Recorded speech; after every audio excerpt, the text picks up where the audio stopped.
Howdy do, everybody. We're ready for a show. Are you ready? I'm ready. We're prepared. I have a nice little grab bag of news to talk about with you today. But as usual, we're going to hang out first and let people trickle in and just kind of enjoy having a great conversation. So, yes, happy Trans Day of Visibility, everyone. I forgot that was today until today. But yes, what's up, Mersh? What's up, Mama? Milena, hello. Gay Fish. It is a good day. So yeah, I don't have anything except isopods in that. Thank you so much. Thank you, Milena, for the gifted tier 1 sub. Birthday Mayo side. I have set an absurdly high donation goal for today. So we're probably not going to hit it, but I like to see number go up. So let's see. Let's see how it goes. Yeah, so today, obviously there's news and obviously there's chill time. We need balance in the content that we produce. So, oh God. Should I do it, fam? I mean, listen. I mean, technically, you're supposed to distribute the burden amongst everybody. That's like, but up to you. Christians are mad that Trans Day of Visibility, which is on March 31st every year, is the same day as Easter, which changes every year. Yeah, I find it pretty funny. Not the whole thing. Okay, good. Yeah, good. Yeah, right.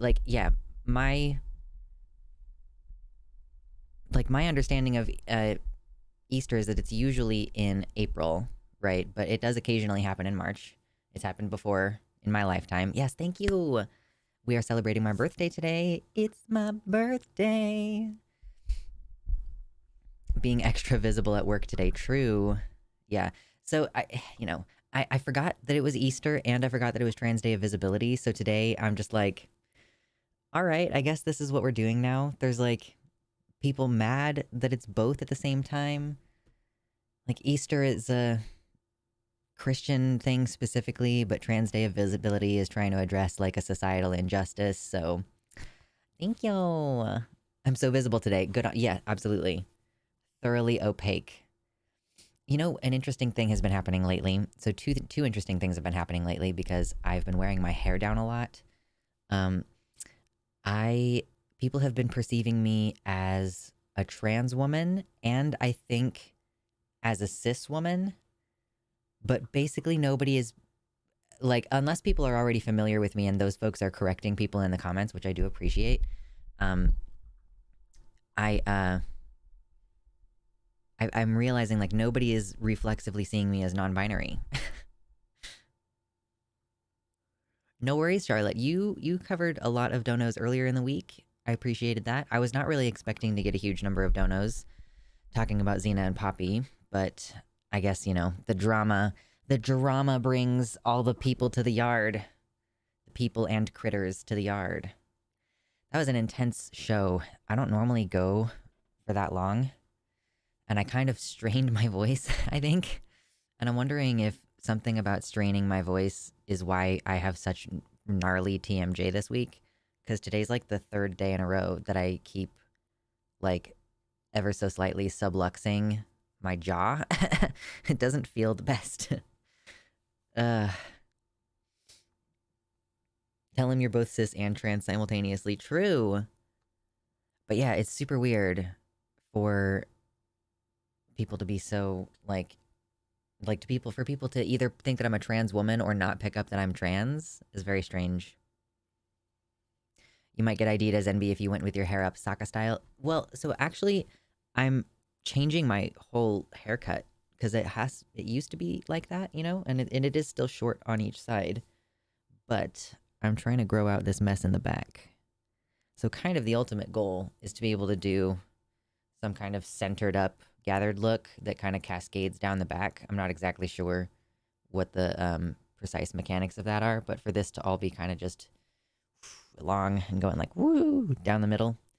But until then, this is nice. I had to pay $3,000 in income taxes this year. Oh my goodness gracious. Yeah, I'm still working on filing taxes. I did start. I need to go through and double check some like things that I can write off for my business because I did not do a great job of keeping track of that throughout the year last year. So I'm gonna have to go through my purchases and be like, okay, wait, hold on. What stuff can I write off this year to try to bring that whole thing into some kind of better equilibrium? Yep. Yeah, Wednesday. Wow. Yeah, Wednesday was intense. It was worth doing, absolutely. And I feel like, you know, it kind of is shifting the tide. Not necessarily that my video is itself doing it, but that the tide in general is shifting on whether, like, on people talking about this, because, you know, it's been ongoing for like 4 or 5 months or however long it's been.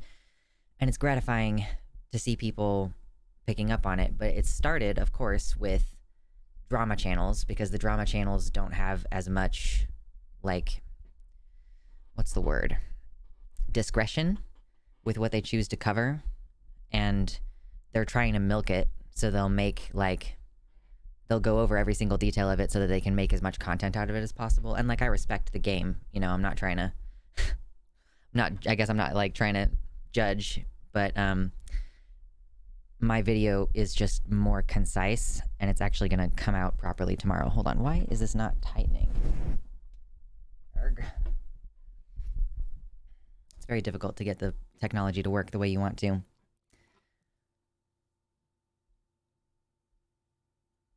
Shrimps is bugs. You are correct. Shrimps is bugs. Oof, my eyeballs. Okay. I'm going to wear all camouflage today to confuse people.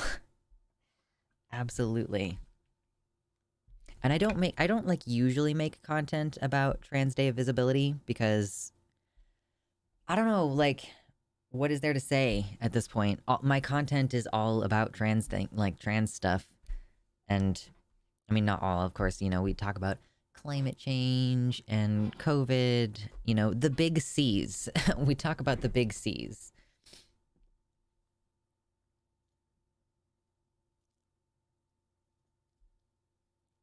Stream scuff. True. But yeah. So how has everybody's week been? Okay, let's check in. First of all, hit the like button. There's 45 of you here, and there's 27 likes. Pretty please. Thank you. We're chilling and just talking about whatever for the first, like, hour, and we're saying happy birthday to Luxander, and then we'll talk about some news. Always a fun time.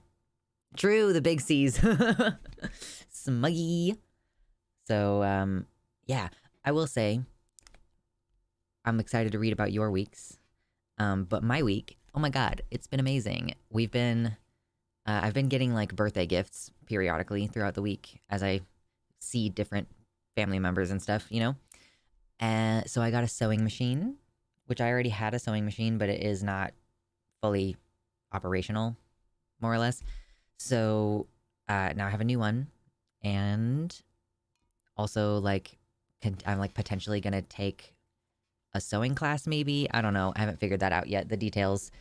But I know basically how to use the machine. I just don't know anything about actually making garments. Because I used to make cloth masks right at the beginning of the pandemic. My mother-in-law, like, set me up with, like, instructions, basically. She basically made a bunch of masks partially so that I could physically hold, like, each step of the process. It was very sweet of her. So yeah, that's how I figured out how to use the machine, but I don't know anything about actually sewing clothes or how to follow a pattern or any of that stuff. So yeah, should I do it as gift subs or a straight dono? How many like white names are left? There aren't very many white names left. So sewing machine, very good choice, very good gift. Some yarn because my mother-in-law knows that I'm super into crochet. And speaking of crochet, all for my witches out there, for my pagans out there, I'm a non-spiritual pagan, or like an atheist pagan. I don't know however you want to say it. But Beltane is coming up, or Beltana is coming up in May. That's May Day, May 1st. And I'm excited because I'm currently making a giant mandala that is, I'm starting These are like it's almost like a petals of a flower. The original design that I'm following is like they do it in kind of jewel tones, like blue and purple. And so it looks more like a lotus flower for them. But for me, it's going to be a big fuck off sun. And I'm really into it. Beltane, yeah, Beltane is my favorite of the pagan holidays, I think. Because you know what? The first year that I practiced it, I made a bread shaped like a male genitalia. I did a little craft session and made myself a little maypole, which I need to fix it. It's kind of fallen apart at this point. But yes, I'm big into Beltane. I kind of didn't do anything for Imbolc or Ostara, unfortunate. Like, but you know, we're just moving forward into the summertime. Oh my gosh. Today is the day to camouflage as an Easter egg. Yeah, I keep seeing the joke go around and I appreciate it that y'all are like, if it's Trans Day of Visibility and Easter, then there's a lot of eggs that are going to get cracked today. And I have to say to that, hardy har har har har. That's what I have to say to that. Oh man. Oh, my jaw. Not doing good things.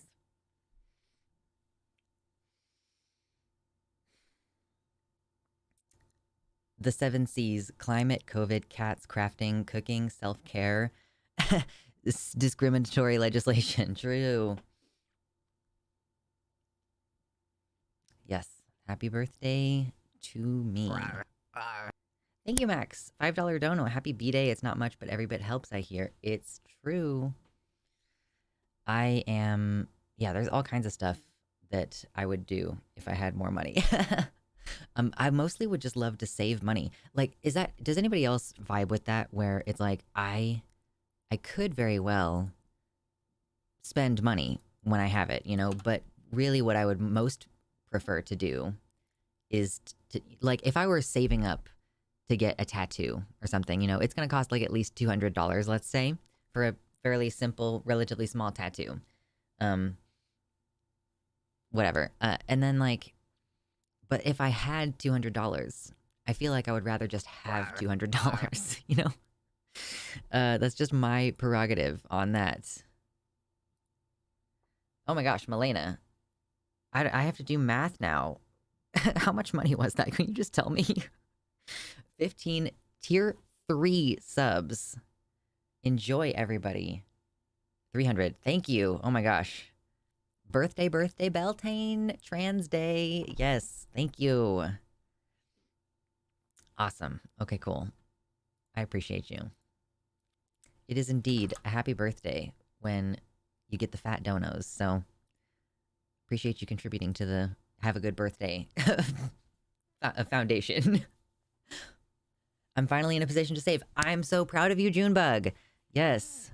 I've been working super hard, honestly. Like, the time that I spend off stream, I'm working pretty hard on getting the content out, trying to make sure everything's optimized, make sure things are happening regularly, trying to account for gaps, like when I didn't download. Oh shit, hold on, my brain just malfunctioned in the middle of me talking and I said download instead of anything else that I was trying to say because I got distracted. Yes, one of those is Poppy's account.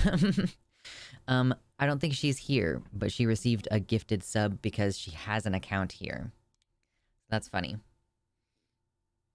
I recently took away her, like, special creator badge from the website chat, but I didn't, delete her account. So, she was here at some point, like a couple years ago, I'm sure. Funny, though. That's pretty funny. If all the online people have a sub already, it starts going into offline accounts. Okay. That makes sense. You've been too thorough. That's why it happened.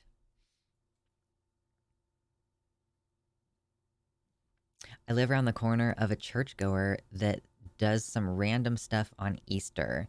A few years back, they burned a random pile of Magic the Gathering cards.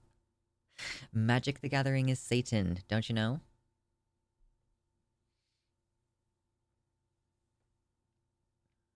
Flex, flex, flex. Yeah, the the steep penalty for the flex today.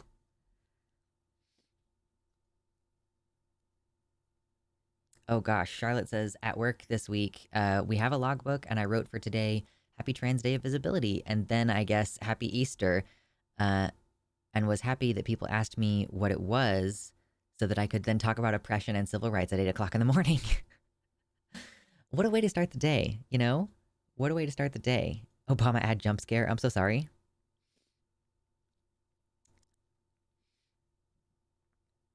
So, oh yeah, so the other thing that I got for my birthday that was probably one of the best gifts I've gotten. I mentioned it on Wednesday, but we didn't go into as much detail about it as I wanted to because I was trying to reserve a lot of time to talk about Poppy and Xena.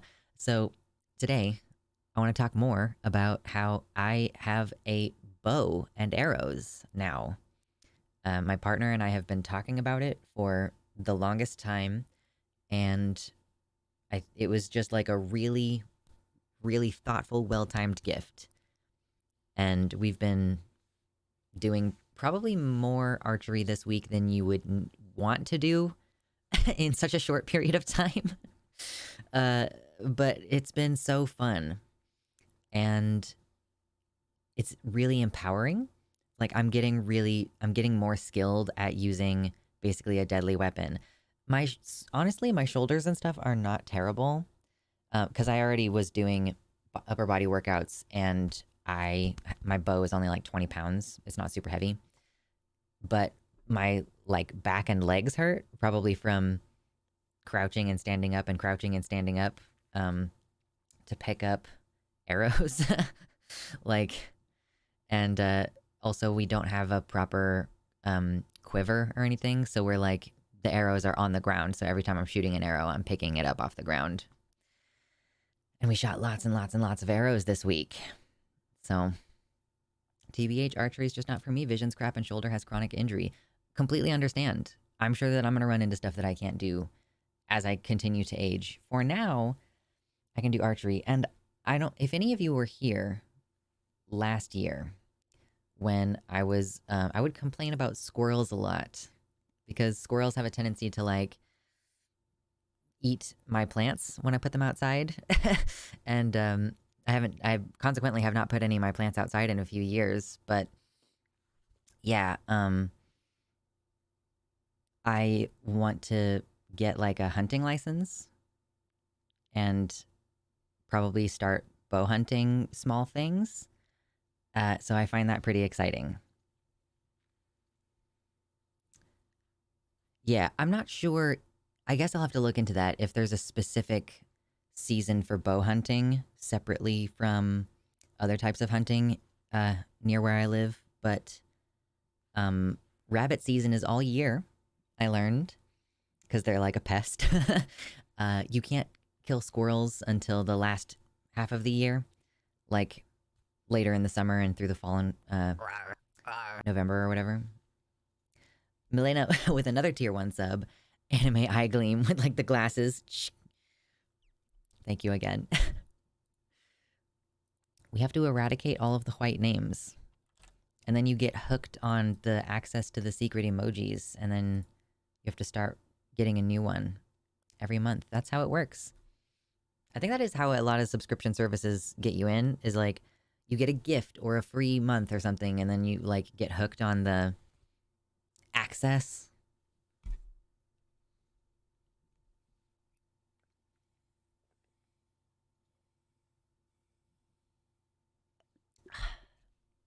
Yum. Rabbit season versus duck season. I kind of have no desire to hunt birds. Like, I would rather buy chickens and have chickens than like hunt actual birds.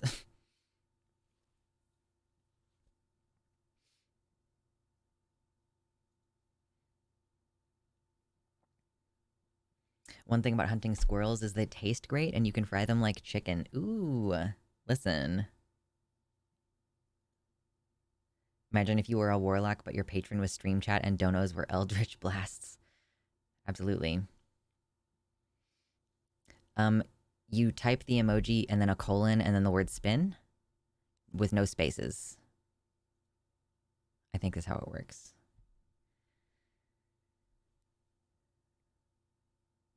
I'd hunt European sparrows and starlings for pest and invasiveness. Oh, I guess that's fair. I hadn't really considered if there were invasive birds that it might be like good to reduce the population of, even if I don't really care to eat them. Yeah, Dick's gotta be in all caps, it's true. So this is like my plan for the summer, I guess, is uh you don't put a colon at the beginning. It's just Dick's. But yeah, squirrels, the reason that I don't like squirrels is because they eat your plants. So that's why I'm like, okay, I would want to keep them away from my shit.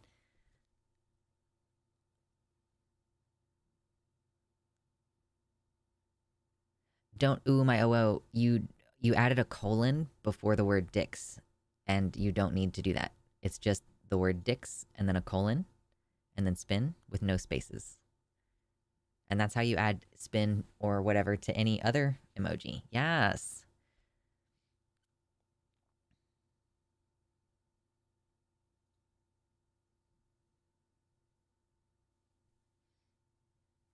Happy birthday to me.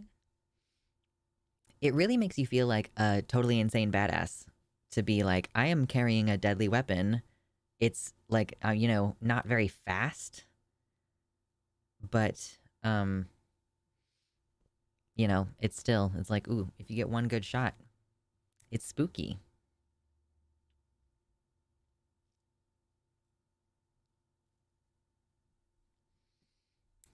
Ugh. All right, what else has gone on this week?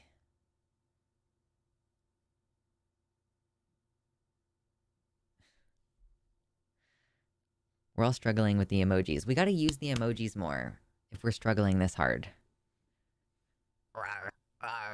Melena again. Tier 1 sub for Don't Ooh My Oh Woe.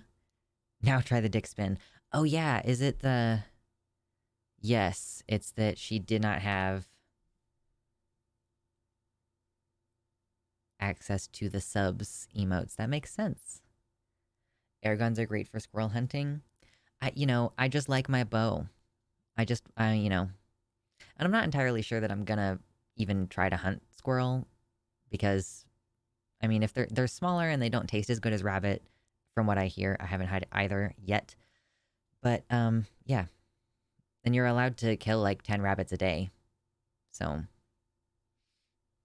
not that I would. I don't need to eat that many rabbits. When I get a white leaf site, I want the VIP/notable badges to just give access to sub emotes. Only white names shouldn't have access. Yeah, I don't know if that's something that I have control over. I should go check that sometime, but we'll see. Yeah, bow is cool. I have a recurve bow, so it's not like... I kind of feel like compound bows are not my style. It's not challenging enough, but a nice recurve bow, very, very, very satisfying. Mersh contends that squirrel is better than rabbit. And rabbits have rabbit fever.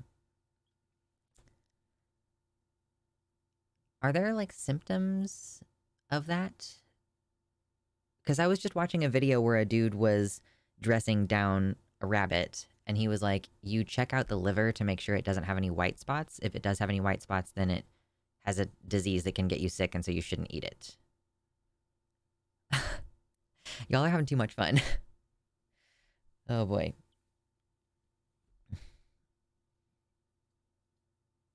Let's get some likes up in here. If you've not yet hit the like button, we're chilling, enjoying each other's company for the time being. And also, check out this hoodie that I'm wearing. Look at that. You could have a hoodie like this one if you click the link in the description. Ooh. Rabbit fever can unalive you. Yeah, I mean, what is rabbit fever actually? Like, what is it actually called? I apologize to all the vegetarians and vegans who might want to watch my content. This might not be a safe space for you.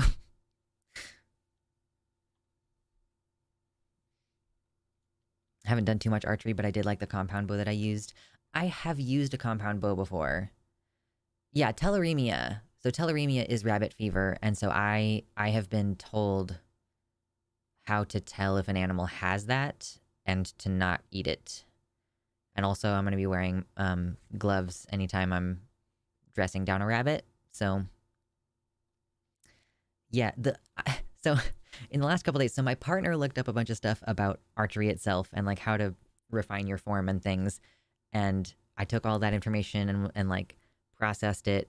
And then I was like, okay, my archery is way better now after that. Then I started looking up the things that are like stuff that I'm interested in watching is like field dressing a rabbit and field dressing a deer. I know how to do both of those things. I also know how to like totally separate all their parts into like usable pieces. Happy Trans Day of Visibility to our T-Boy Messiah Jesus.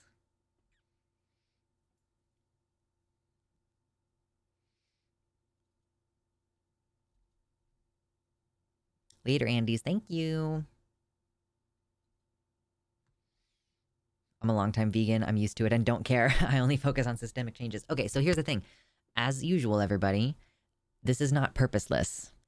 I'm not like, ooh, I want to hunt for funsies. I mean, yes, obviously there is an aspect to it where it's like, that seems like a challenge and I would feel good about succeeding at it, you know? And it's like a skill-based physical thing to do, gets you outside, all that jazz. So it's nice. But also, there is not going to be as much meat to buy at the grocery store if the cattle keep dying every summer. So this is future proofing. Yes, it's survival insurance. Alora, hey! Recurve gang for the win. Technically, compound bows are probably more efficient, but recurves for my money have a better mouthfeel. That's exactly what I'm saying. I'm gonna end up with like a hybrid bow. Because right now my bow, it's like the body of it, and then the two arms, which are removable, and then obviously the string. That's it. Boom. I want to get some string dampeners and some dampeners to actually put on the physical bow. And I also ordered a very, very, very simple sight to put on there. It's like a minimalist sight to help me aim. So basically what I'm going to end up with is a hybrid bow. Like officially, that's what it's called. So I'm not strictly traditionalist, but I'm not going as far as using a compound bow because that feels less good. Like it's just got a worse mouthfeel. I don't know how to describe.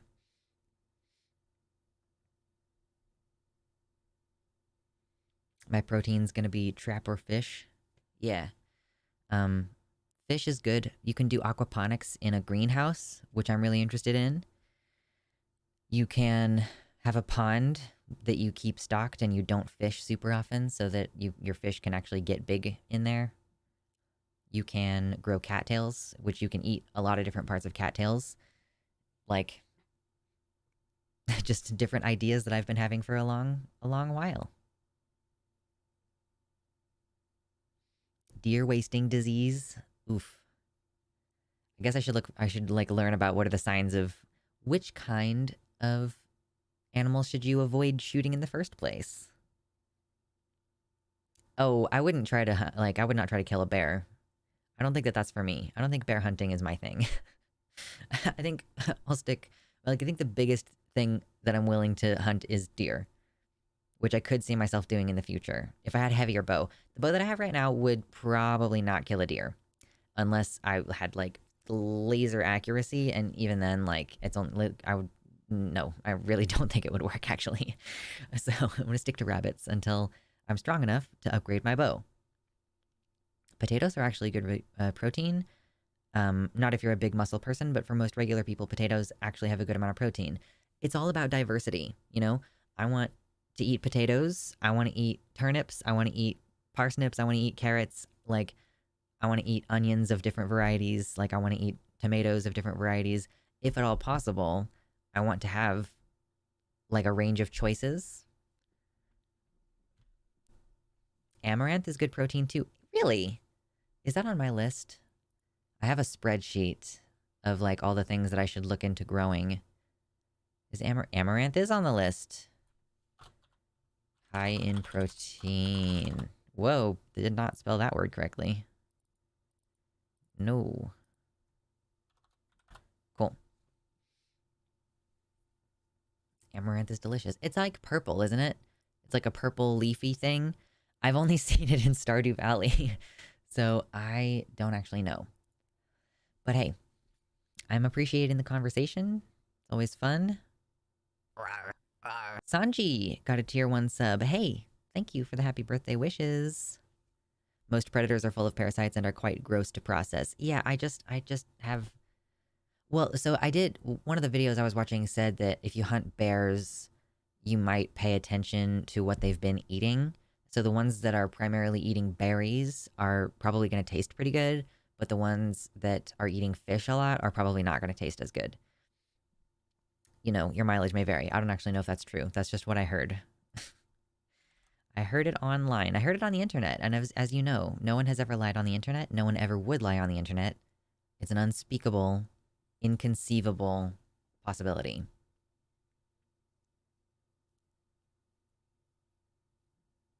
Oh yeah, and prion diseases. Doesn't that tend to happen more when you eat predators? And, like, especially if you eat brains. I don't know how it actually works.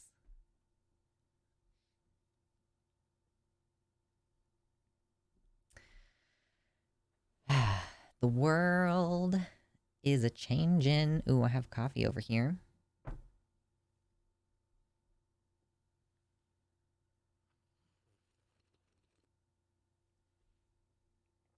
The world is a vampire. How about yours? That's the way I like it, and I never get bored. Oh gosh, we've got some spicy, spicy news. Oh, the prion disease in question is deer wasting disease, so it is not from eating predators in this instance. Okay. And I'm sure that there's some way that you can tell from the outside whether they're sick. Because you can tell, like, when a bear has mange, obviously if most, like, animals that have rabies are going to be, like, displaying certain symptoms.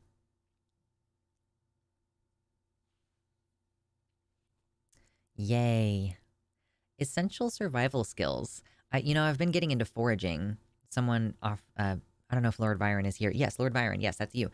Lord Byron got me off of my throne wish list, which, just because it's basically like today's my birthday and you can't get me a gift that will arrive by my birthday, you can still get me a gift off my throne wish list. But there was a book on there about foraging that I've been looking through. It's got some really nice full color pictures in there so that you can learn what to eat. I got myself a book about identifying mushrooms, and it's not just about identifying mushrooms in general, it's about identifying specific species that are tasty and very hard to mistake for another species. So, yeah.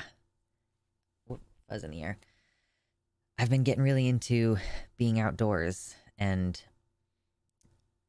thinking about survival skills and, like, how to acquire food, and, like, also gardening. Yo, my tomatoes and my basil, oh my god, they're doing so good, Gorge. They're so thirsty, but they're doing really, really well. I obviously have not planted them outside yet because I don't think we're past our last frost, but in a bit, I will finally get access to my community garden plot. I'll till up the first couple inches probably, and then I'll go add some compost that I have, and then pretty much, I think in May, maybe as early as late April, I might be able to take my seedlings and transplant them, and then plant also the direct seed stuff that I'm going to be planting this year, which is mostly carrots and a couple of flower varieties. Ooh. It's a fun set of skills to have. Jihariel, welcome in. Apologies for having to clear my throat a bunch. I love some fried chicken of the woods. I don't think chicken of the woods is in my book. It might just be because it was not one that you could, like, positively identify, or maybe it was, like, not local to where the person who wrote the book lives. But I have never had chicken of the woods.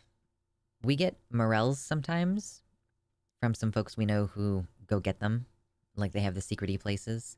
We usually don't find any when we go walking around looking for them, but they're very, very, very tasty. Radical Robinette, hello. You are going to be doing gardening this year? There you go. It's going to be fun. Deer with wasting sickness walk strangely. They have sores and may smell of rotting flesh. Zombie deer. Ooh. Well, okay. I will be on the lookout for that.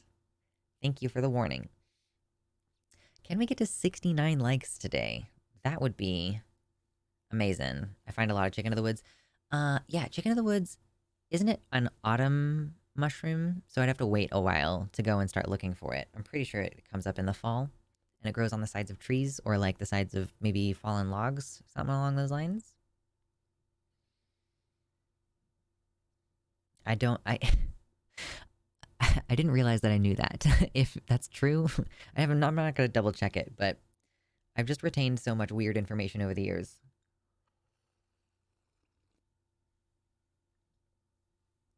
I remembered recently that I'm pretty sure that as young as like 2 or 3 years old, I was basically allowed to be in the front yard without supervision.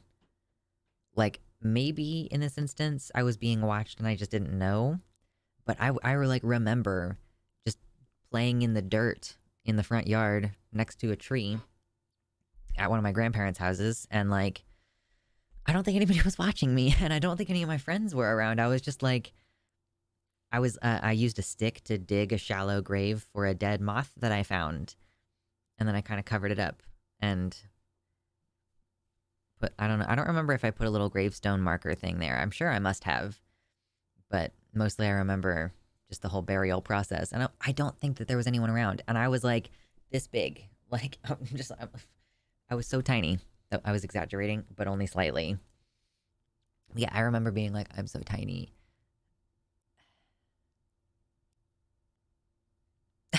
I used to go, yeah, your parents were like mine. I used to go for walks in the woods with my dog when I was tiny. Surprised I wasn't eaten. I guess they really trusted that dog.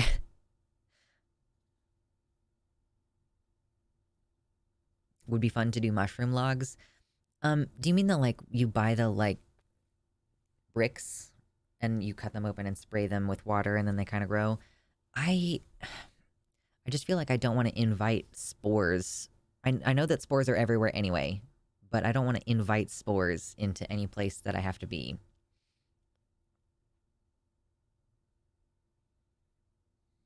I was allowed to play outside unsupervised. We were several hundred feet from the nearest road, and I do remember finding a snake in the yard sticking its head out of the grass and licking the air. Oh. Woods are really safe in Ohio. All you have to worry about is coyotes. Logs with dowels of mushrooms spawn in outside. Oh, cool. Oh, yeah, I guess they just eat at the dead wood until it's gone.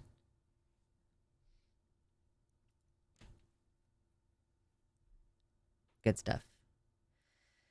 Oh, my good lord. So let me tell you what we're going to be talking about today, okay? Are you ready to learn what the serious topics are going to be? Because for now, like, honestly, talking about sport, hunting, and foraging and all that, that is just exciting to me. But we don't get to just talk about fun stuff the whole time, as annoying as it is. But we've got some good stuff today. So we've got an article about how the ice caps melting is affecting the Earth's rate of rotation, which is going to have to change how we count time ever so slightly. And then a poll found that 24% of trans adults in the US, I think in the US, have reported that their transition-related healthcare has been either disrupted or discontinued on account of changes in policy.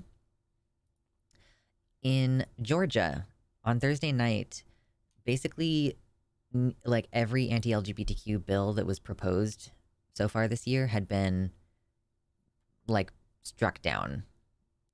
So we're going to talk about that a little bit and what the implications of that are. We are speed running, ruining all the things. Listen, you don't even know. That's why you're here, is to learn. Yeah, the LGBTQ stuff being blocked is relatively good news, but we are going to look into the implications of it a little bit.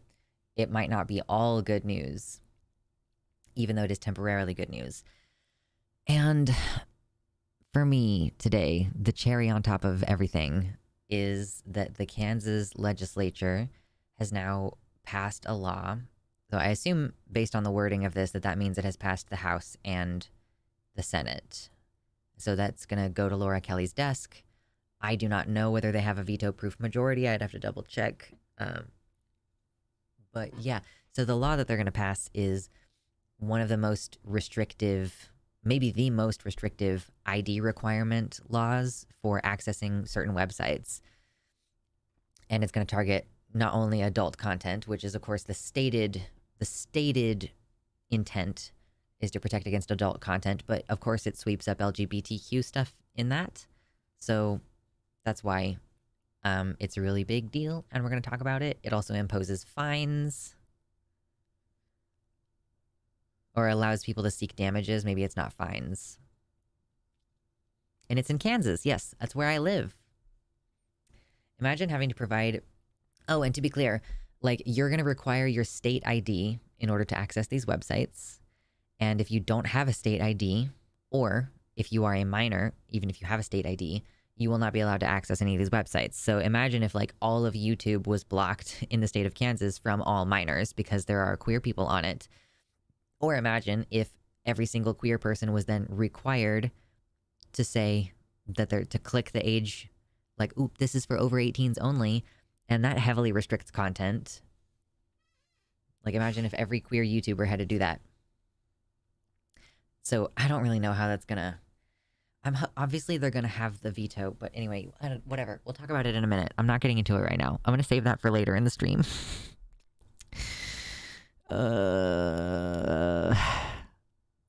What a hell of a thing to learn on the day, the day of my birthday stream, and also Trans Day of Remembrance. Or sorry, not Remembrance, Trans Day of Visibility. TDOR is in, like, November? Yeah. I need to get the fuck out of here. Every day, new horrors. Different kinds of horrors, to be fair. Sometimes, some days I learn something horrific about a horrendous death in Gaza, and another day I'll go a few days without learning anything about Gaza because I'll take a fucking break from Twitter on Saturdays. But then, yeah, and then, Trans Day of Visibility. Now we're talking about more anti-trans stuff passing, anti-queer stuff passing, generally, in the state that I live in and was born.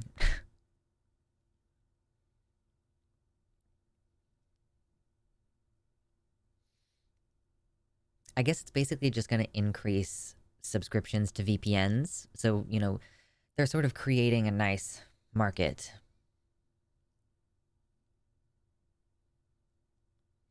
I saw a conservative on Twitter confusing TDOR with TDOV and complaining that the, quote, change to visibility rather than remembrance was even more degenerate or something. Trans Day of Remembrance is like Trans Funeral Day, and Trans Day of Visibility is... I don't even know. What is the point of Trans Day of Visibility at this point? Pornhub straight banned here in Texas? Jesus. Right in front of my blowhigh? Absolutely. I should get one of those. TDOV is basically We Still Here Day. I can accept that. Oh yeah, I was gonna click this earlier. Look. Okay, playlist, and then I'm gonna copy paste it over on, or not playlist, wishlist. And there it is over on YouTube. Good job. Mostly an excuse to annoy the cis with as much trans content as possible. We are mischievous in that way. Absolutely. So, we're going to be getting ready to switch gears to the news in a minute. Does anybody have a preference for what we start with? We will keep adding holidays until the right shuts the fuck up. I move that all pagan holidays are now trans holidays. That gives us 8 more. Trans Taco Tuesday.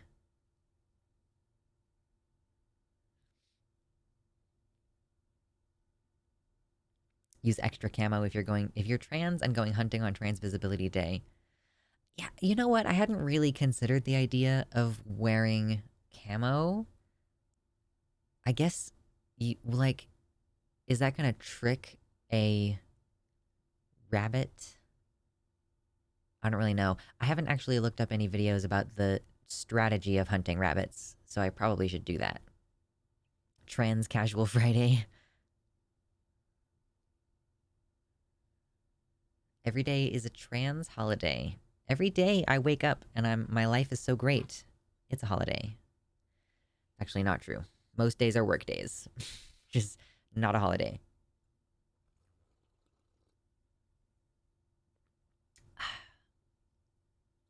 Boy howdy, I don't want to talk about Trump today. I will ask my cat Bean for some pointers. He excels at hunting rabbits.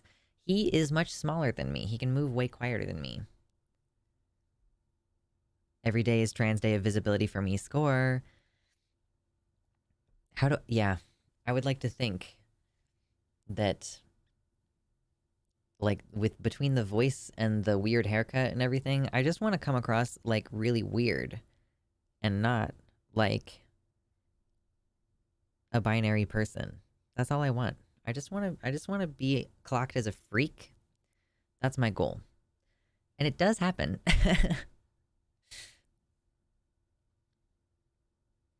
I know, I'm making excuses. I just need to be smaller and stealthier. All you have to do to attract rabbits is have a garden. That'll do it on a daily basis. If I have a true outdoor garden, either it has to be a raised garden, or, I mean, even better, I guess, is if it's in a greenhouse. But if I have a garden on the ground, there is definitely going to be there's going to be dogs, at least one dog that I'd keep hanging around outside, like, defending the area, or, like, post up, like, those fake owls and, like, move it around the garden. I guess you can also trap rabbits.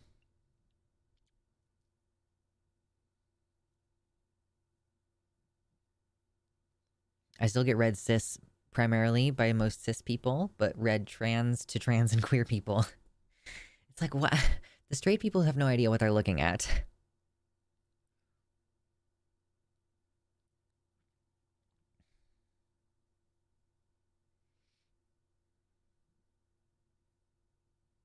On a good day where I'm not bloated, I feel like my body is giving androgynous Greek deity, and I love it. Is that an NB thing? Been thinking about my gender lately. I guess so. I mean, if you like the androgynous look, then maybe that's a gender thing. I don't know. There's a tiny gnat or something. Not the tiniest of gnats. That one's a little bit bigger. Right in my ear just then. Oh, goodness gracious. News, news, news. What do you think about people being pissed about being called binary? IMO is just a useful word in conversation when you're right to differentiate between non-binary and not non-binary. I think, as with many of these things, the folks who are in the slightly more privileged position don't like it when you give voice to that privilege. And I think that the acknowledgement of binary trans, I think that mostly the only kind of people who are going to complain about that are going to be people who in some way object to non-binary people, you know?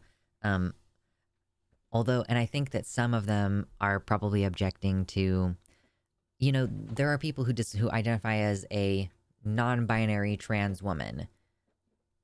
Like, I think Demon Mama, basically, that's how she labels herself. And it's like, you can both be non-binary and sort of like a woman. Like, in this instance, non-binary is sort of a modifier on what type of woman you are. Yeah, non-binary trans woman. So it's like, it's more of I guess, kind of an adverb to the adjective trans in that context. But a lot of people get their panties in a twist because they're like, well, how can you be a woman and non-binary? Those are mutually exclusive. And it's like, you can be close enough to this kind of end of the spectrum and be like, I don't hate being affiliated with these people, but I'm not exclusively that, and that makes perfect sense. I don't understand what the problem is. So I think that really when people are complaining about, oh, well, you shouldn't call me a binary trans woman, I'm just a trans woman or whatever, ultimately what they're complaining about is like that their position as, oh, I'm just a normal trans woman is being sort of threatened in the way that cis women will sometimes complain about being called cis women because they're like, well, I'm just normal. And it's like, no, you don't get to position yourself that way. We're all normal. Like, this is all normal human variation. It's normal that the majority is in alignment, and it's normal that some amount of the population is not in alignment as far as gender identity goes.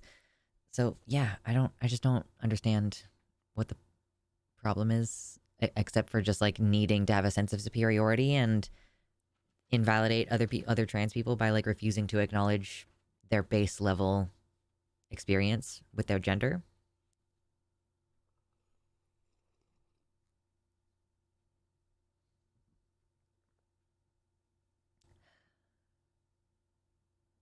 I almost wonder if I should say I'm a non-binary man. It's certainly not gender conforming to have its pronouns. I think that would probably be fair. Kind of up to you whether you want to actually identify as non-binary, though. I don't really know that it matters that much. Because you can use different pronouns even as a cis person.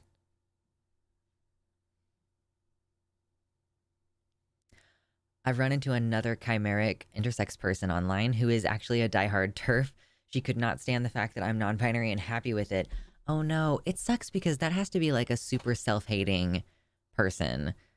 Like how can you be intersex and be like, sex is binary, women are needing to be protected, blah, blah, blah. Like, I don't understand. But then again, I guess that's the person who really wants to be normal.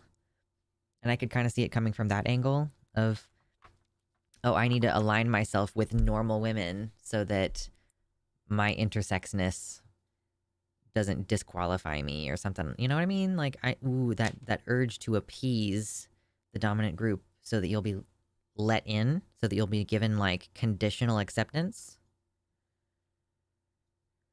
Yeah, kind of like how Buck Angel calls himself a female at this point. A trans identifying female.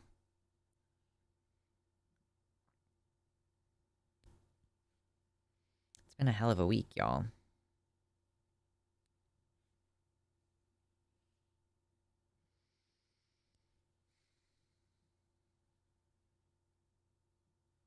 I think it's cool when binary people use gender nonconforming pronouns. Yeah, it's like, I don't think it's cool. I guess I don't really think that people's pronoun choices are cool, but it's like, yeah, that's fine. Neat.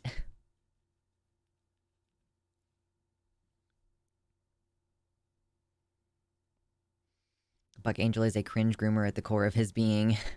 Okay, yeah, its pronouns are cool. That's true. We are the exclusive cool boy club. Thank you, Ramya. I appreciate it. I'm just cleaning out my underneath my fingernails real quick, bothering me. And then why don't we get into talking about some news? Excuse me.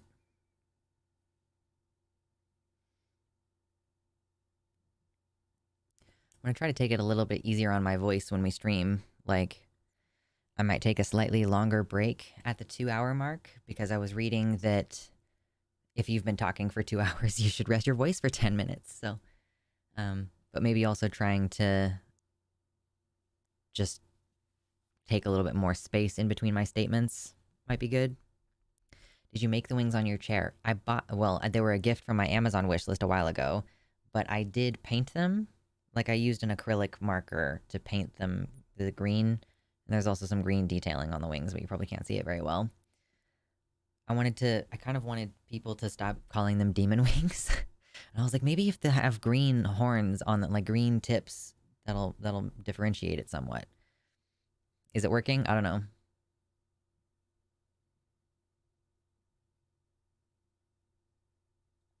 I might go the demon mama route because I like being a woman, but also gender rules are dumb and we should be allowed to play with it and have fun. Yes, true. I figured they were dragon wings. I mean, people, I guess, who are new to the channel, you know, maybe they aren't looking over here to see the dragony looking eye. You know, maybe this over here in the front is not like clearly dragon-esque. And then it's like, oh, well, this could be, oh, look at those demon wings. Like, I don't know. They're not on my back, they're on my chair. I stole this idea from some other YouTuber. So, it's gonna be a good time.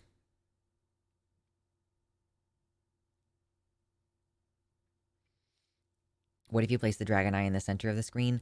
But he's watching over the chat. He's watching you.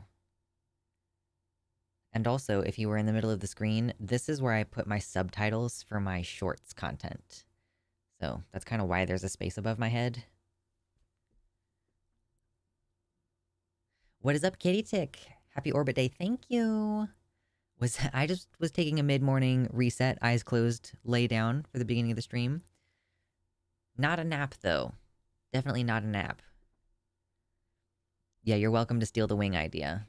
Just credit me with it. Actually, don't, because I stole it from someone else, so... Okay, why don't we start with... Do we want to start with the melting ice caps? It's the tab that I have open right now. I might want to drink a little bit more water before we start. Okay, gotta drink lots of water, everybody.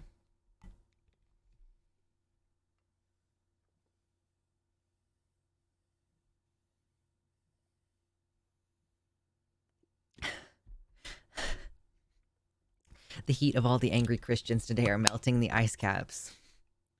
Listen. Okay. Oh boy. Climate news is fun. We've been covering climate news more lately because I think that it is a pressing issue that the government is not going to act in time to prevent severe catastrophes as a result thereof, including major food shortages as well as major loss of housing as more and more places become inhospitable.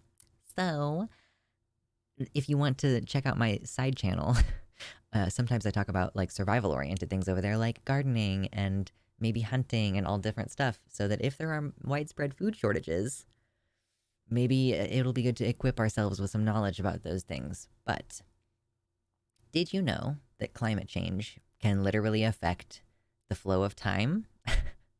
Not exactly the flow of time. I'm exaggerating somewhat. But as ice caps melt, so there's normally all this ice up here.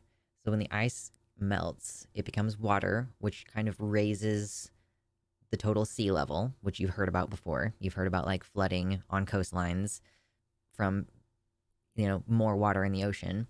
But also, as the mass is being redistributed, I think is how it works. Like, because there's all this mass at the top and the bottom. And then if you let more of that mass redistribute around the middle, what's happening is it actually slows down the Earth's rotation. So, I saw some news about this recently. There's been a published studying... oh my god. There's been a study published in the journal Nature, which was investigating that the rotation of the Earth is changing. And it's not as consistent as you might assume because of things like this that can fluctuate over time. But obviously that would have pretty major implications for human society because we measure time and our entire lives kind of operate around going here, doing this, all this nonsense. And, we base those things on how long it takes for the Earth to rotate once. Like, that's the length of our day. And we have our leap day every few years because the way that we calculate it leaves us with, like, just enough leftover time each year that we have, like, an extra day every couple of years. But now it's not changing it by a ton, but it's just crazy that it is changing it at all. Like, how long is it? I think it's just a leap second that we would have to adjust all of Earth's clocks to.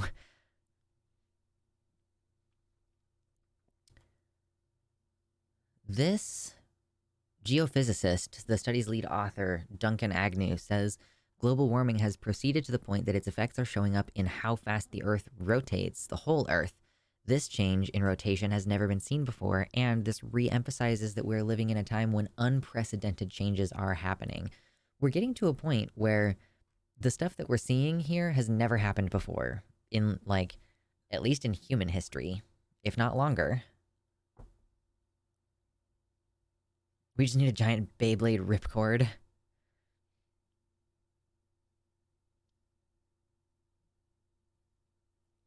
I wonder if it's going to be significant enough to screw with plants that depend on day length to keep blooming. I don't know that if the Earth slows down enough to need like an extra leap second, I'm not sure if that would be enough to screw with plants with day lengths. But I think, especially compared to other effects of climate change, I think that that would not be noticeable. Later, Milena. Later. Thank you so much for being here, for your donos, for your hard work, all that jazz. Since things like spring coming earlier and winters being less harsh, I think those are going to have a much bigger effect on the plant life, and that like a leap second every once in a while is probably not going to have that much impact comparatively. Yeah, Lord Byron, yeah, you completely understand what I'm trying to say. The 80s and 90s were the intro theme. It was a warning the adults back then should have heeded, but they seem to have just shrugged and solved the immediate issue and called it a day. I mean, we are capable of affecting so much change when it comes to the climate. Our ozone layer has been basically fixed after, like, I remember when I was a kid, everybody was talking about it. So you might nowadays wonder, ooh, why isn't anybody talking about the ozone layer anymore? Because we stopped the kind of emissions that were causing ozone degradation. So now we still have the blanket. We still have the protective blanket. But because it would require such a massive change, like, what we're trying to do is take our super hyper industrialized society and convert it from a coal consumption project to some kind of renewable electrical consumption project. And I don't know if that is feasible.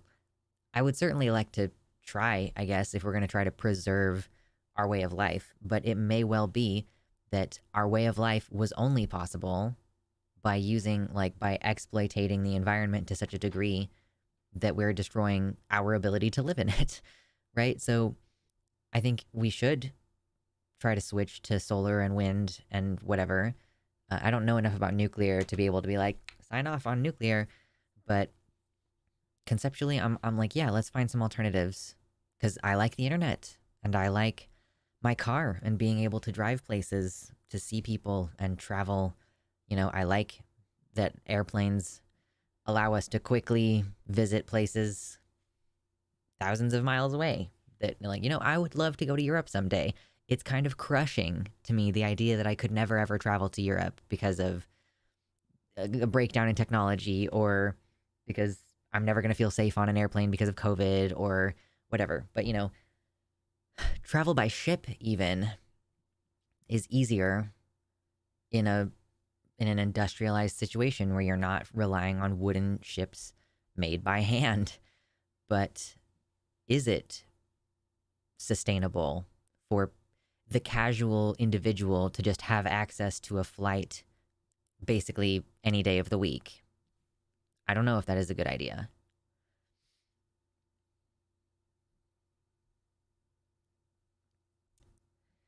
You can do nuclear safely. Whether people will do nuclear safely is a very different question. Totally fair. Absolutely fair.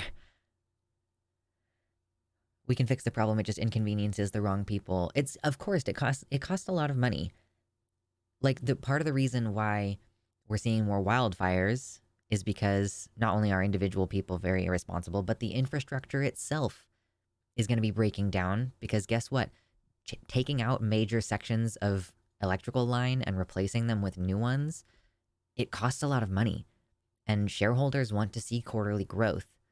and you might have to sacrifice quarterly growth for a little while in order to do big restoration projects. So, guess what? All over this country, there are vast networks of electrical wiring that haven't been changed out in a long time, and they don't get changed out until there's a failure. Like, I don't think that most cities or states or like counties or anything, I don't think that they have requirements of, oh, you know what? We haven't replaced this transformer over here in a while. I've lived in places where like a transformer explodes outside, not very far from where you live, or like is arcing or is threatening to catch fire. And it's like, okay, well, clearly this must have been there must have been like a lead up to this.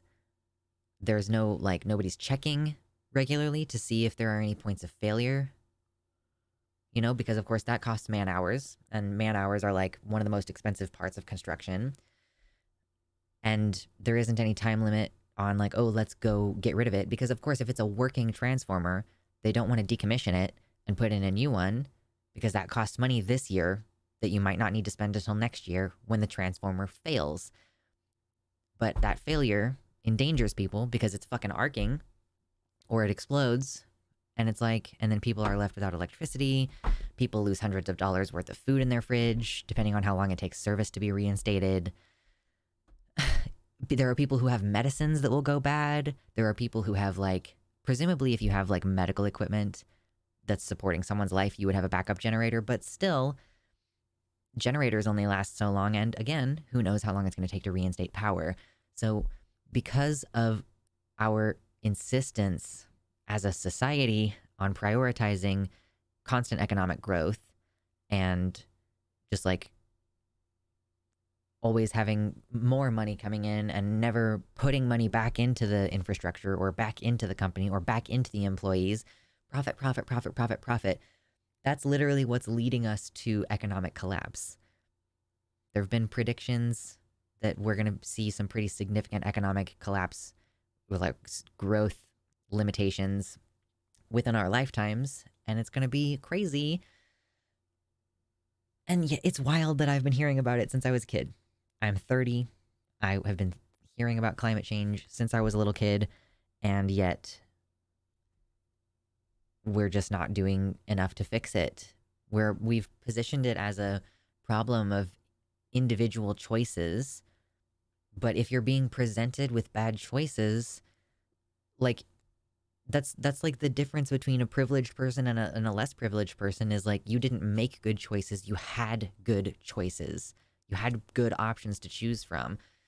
Like a poor person, if you're really struggling, your options might be like get a super duper shitty job or participate in gang activity or sell drugs or whatever. You know, like you aren't given good options. You're not being given an option between which college do you want to go to, honey? You're being given options that are like, I don't have anyone to support me and I have to make ends meet. So what am I going to do right now to make money and pay these bills? That's the difference. And like, yeah, with global warming, climate change, global warming, they've constantly positioned it as something that individuals are going to solve. Remember when they weaponized a bunch of kids in the 90s? They were like, hey, you know those, the soda can things with all the little circles in them? To this day, okay, so they still sell sodas in those things to this day. They're not biodegradable.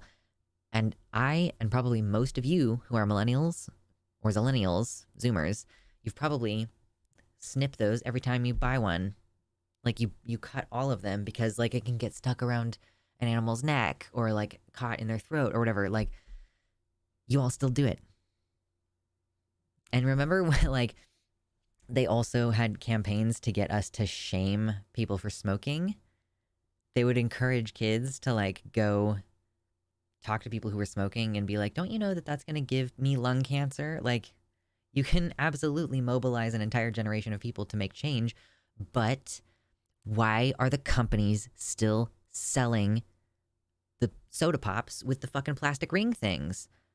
Like, why is there not a requirement on them to give us better choices? Why is the like, Like, why are the decent quality products more expensive? Like, why is food super why are you reducing the nutritional content in our food? And that's the cheap options. That's why we have obesity in America. It's not necessarily because people are making bad choices. It's because they don't have good choices.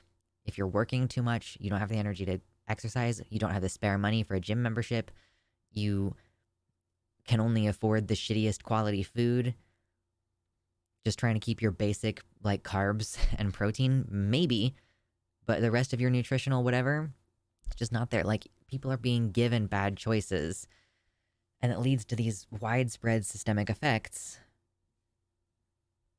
for a lot of different things, whether it's what your diet is or whether you're being given a good option as far as, oh, well, the one that comes in the plastic packaging is the cheap one. The expensive one comes in the paper packaging because that company is trying to preserve the environment, but it does cost more. That's the thing.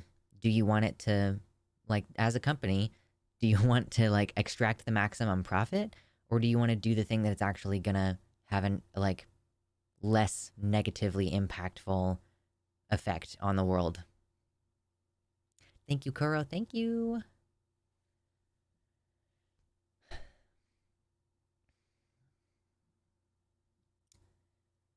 Recently saw a woman buying groceries at a middle-class grocery store. She bought high-quality food for an Easter party for 20 people, and the grocery bill was $1,000.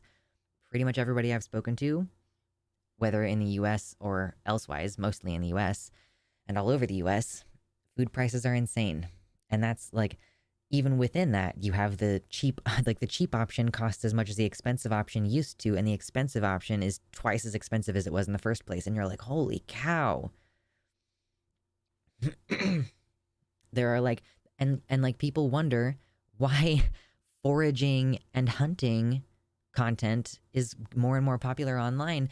I saw on Reddit not too long ago some people saying, I have learned how to hunt rabbits and do some basic foraging for foods that I feel confident identifying because I cannot always afford food. Like, it's out of necessity that we're learning how to do these things. Not just is there, I mean, yeah, of course, scarcity of food as cattle die every summer, and then there's fewer, like less beef, and then you charge more for the beef. Like, of course, the normal supply and demand is happening at the same time as this super increased inflation. And I always hate when people try to say, oh, well, the inflation is not as bad as it was. Like, okay, girl, did it go back down to what it was before? Or is it just increasing by a smaller margin this year than it did last year? Like, the food prices are still increasing. They're just increasing slower than they were before. And we're supposed to be assuaged by that. We're supposed to be relieved. I keep meaning to look into eating dandelions, but I never remember to. The flowers, you want to pull off the green parts. I mean, you want to wash it. You pull off the green parts and you can steep a tea.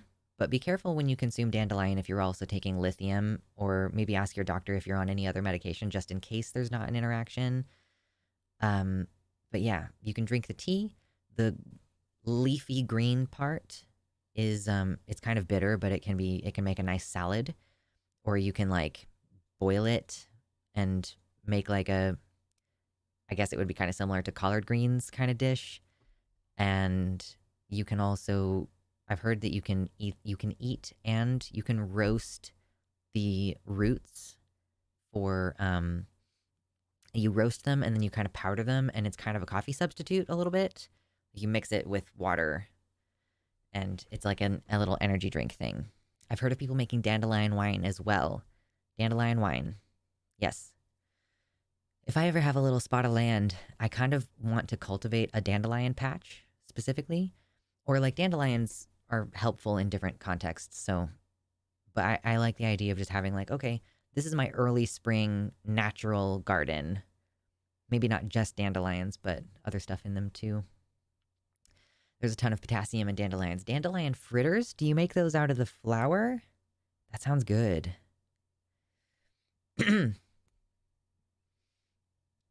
But yeah, so climate change, kind of changing all of these things. Well, yeah, dandelions are super easy to cultivate. I would just realized like, oh, dandelions are really good at breaking up soil. They like to grow in certain soil. So if I tried to have a dandelion patch, would it start to do worse year over year? But I can always just throw some fertilizer in there or whatever.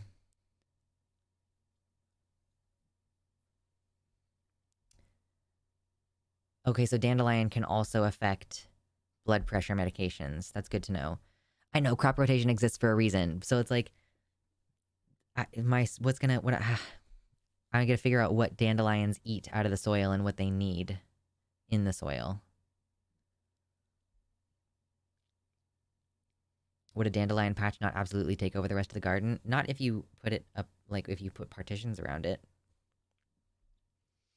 But you could also just cultivate them around the whole yard, I suppose. Just have a bunch of dandelions and clover competing with each other.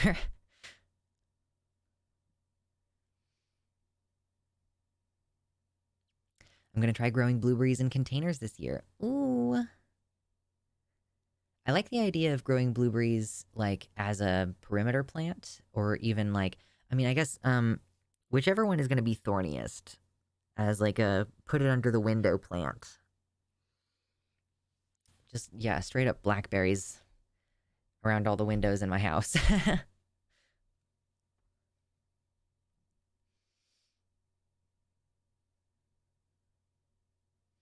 You can't wall off the Tia Officinale patch and expect it not to blow over the partition.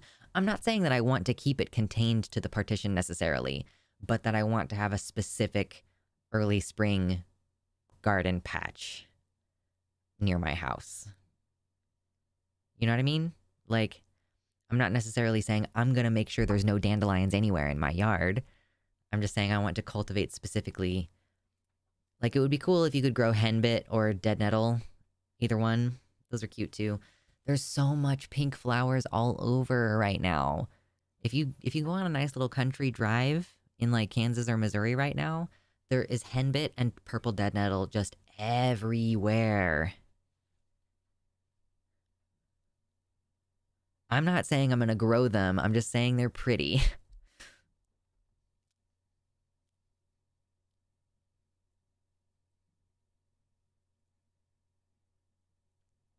Are they actually invasive or are they just non-native? What are they crowding out that's... My world is wall-to-wall from the daffodils. Yellow, wall-to-wall yellow from the daffodils and the gorse. I like yellow a lot more than I used to.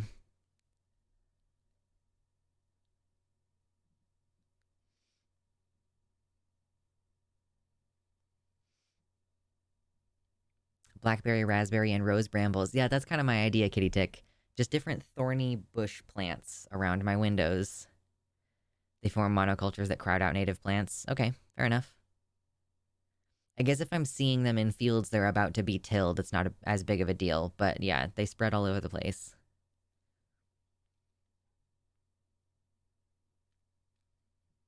Dead nettle tea? Is dead nettle tea good for you? Ooh. So yeah, this is how I stay optimistic about the future, you guys. I don't know if you pick up on that, but we get done with a climate change segment, and I start talking about gardening, and it's because I'm imagining a future where I get to live out my natural lifespan because I have established food production and other people don't have access to food. Like, I'm not saying I'm gonna hoard it, but I mean, if I move somewhere and I'm producing food in, like, Washington State, there are gonna be people in Texas who have to have food shipped to them, and if there isn't enough food in the grocery store, then they won't be able to eat, and they can't grow any food outside because it's fucking Texas. You know what I mean? I'm just envisioning, like, a successful future for myself. Spruce tea is good. The entire spruce tree is edible. Ooh, really? The wood even? That sounds crazy. I mean, I would figure the bark.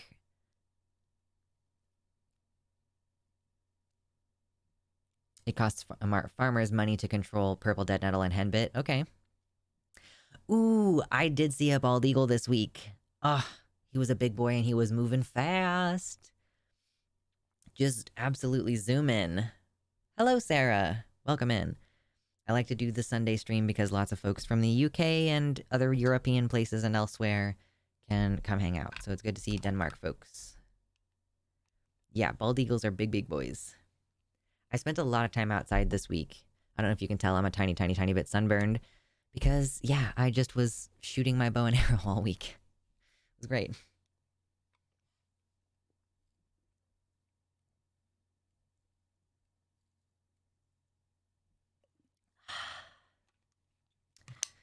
Delicious. Well, okay, I guess I'm pretty much done with that, so I'll put it in my stream notes. I have some notes about the stream. Today is 3/31/24.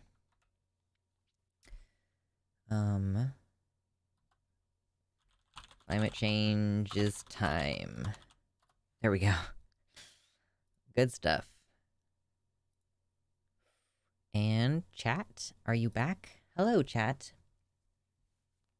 Can you enlighten us on the lithium and dandelion issue? I don't know, man. You're gonna have to read about it. Like, that's what I remember reading about it a few years ago. I don't know if maybe I'm just remembering wrong, but I would just say because dandelion can have a tangible impact on your health in a way that, like, regularly eating vegetables and other plant stuff isn't necessarily going to be like, this will interact with medication, but dandelion is one of those, so just check all of your medicines to make sure, and, like, maybe talk to your doctor about it.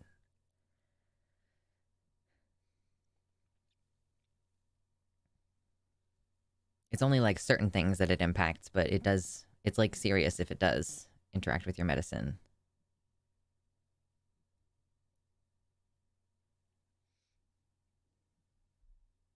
Dandelion's lower blood pressure, so it doesn't mix well with blood pressure medication or blood thinners. So, yeah, be on the lookout.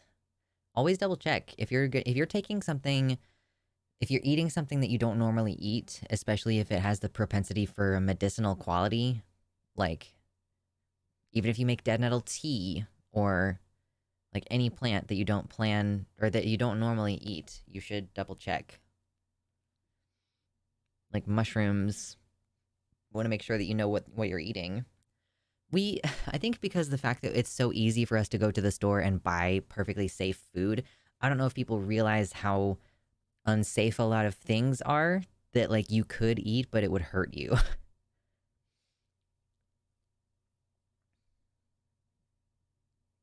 Yes, with medicinal plants, you can have too much. There is such a thing as too much.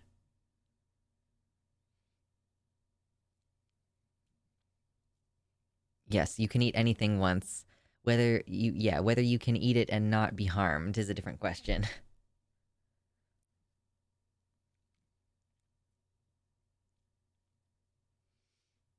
Yeah, purple dead nettle will give you the runs if you eat too much of it. I know that people are really into nettle tea as a concept. It's awesome. Anything you want to do in moderation, and you want to double check that it's going to not negatively affect your health first. And, like, make sure you know what the plant is. Make sure it doesn't have pesticides on it, any of that stuff. My boyfriend's dad actually changed medications because he was not willing to stop chugging green tea. As chugging green tea changes the bioavailability of his medications. Be careful and talk to your doctor, y'all. Priorities. Maybe you really do prioritize eating dandelions, and you're like, I would literally, like, if it lowers your blood pressure, maybe you want to just take the natural route and just drink dandelion tea instead of taking the medication. I don't know. I'm not a doctor. Foraging is an art with a lot of hard-earned knowledge that it's best not to think about. All of the things that you hear about what to do and what not to do in foraging are because they've learned the hard way, because somebody in some part of our human history has learned the hard way. My dad's happier with his tea. Less stress is better when there are other options available. Fair enough. With acorns as well, you can eat them safely, but you have to wash them a shit ton until the water runs clear first. Like, once you've gotten the acorn out of the shell, you have to wash them, like, before you would make them into a paste or eat them.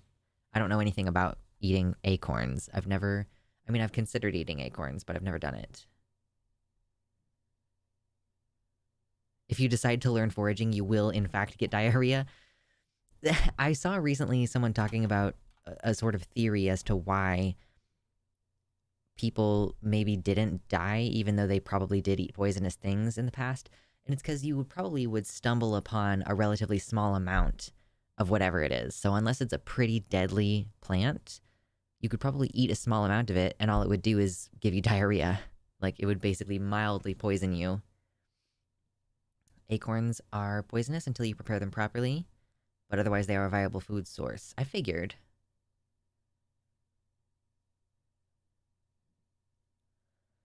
With acorns, you can grind them into flour and cook them like a regular grain. Make a flatbread or boiled gruel. Acorn paste sounds so good.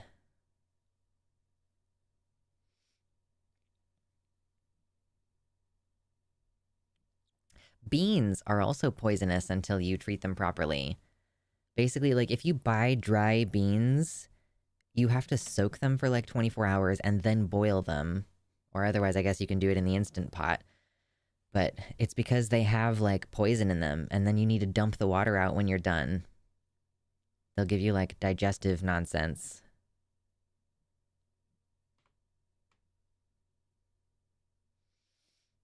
Yucca is similar. I don't know what yucca is.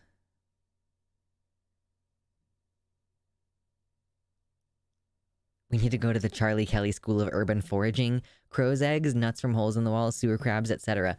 I don't want to make crow enemies. Listen, when I was looking up what are appropriate hunting seasons, like hunting requirements in the state of Kansas, I found out that there is a crow season. And my partner and I were like, we're not hunting crows. Are you fucking kidding me? Like, absolutely not. I would like to fight like a crow, it's true. Do I have to consume their babies in order to fight like a crow?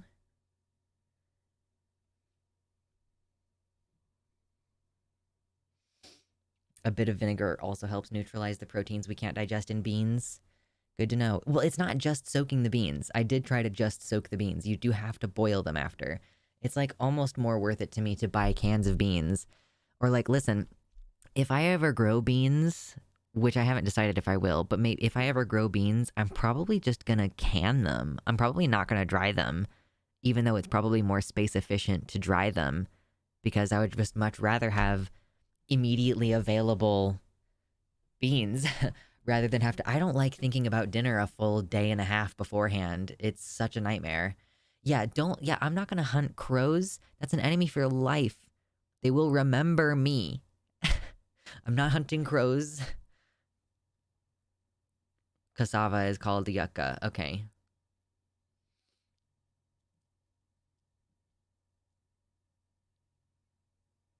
Crows are smart. If you hunt them, they will hunt you. I would much rather have like a crow pedestal where I put like peanuts or whatever, and I'll cover it in like capsaicin and like cayenne pepper sauce or whatever, because capsaicin doesn't bother birds, but it does bother squirrels. So I want to have like an offering shrine in my in my yard for crows specifically. And like, I'll, put like maybe some fish there sometimes, or maybe some eggs, like cooked eggs there sometimes. I just want to have crow friends.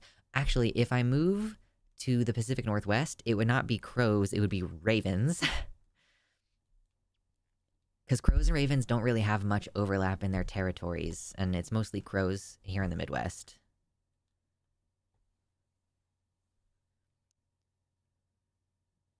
Is there a little bit of overlap?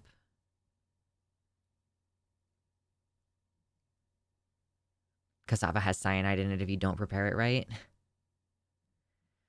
If you get a 4x4 foot metal sheet and put a little basket altar off near it, that would be a good way to, yeah, a crow altering. Crow altar.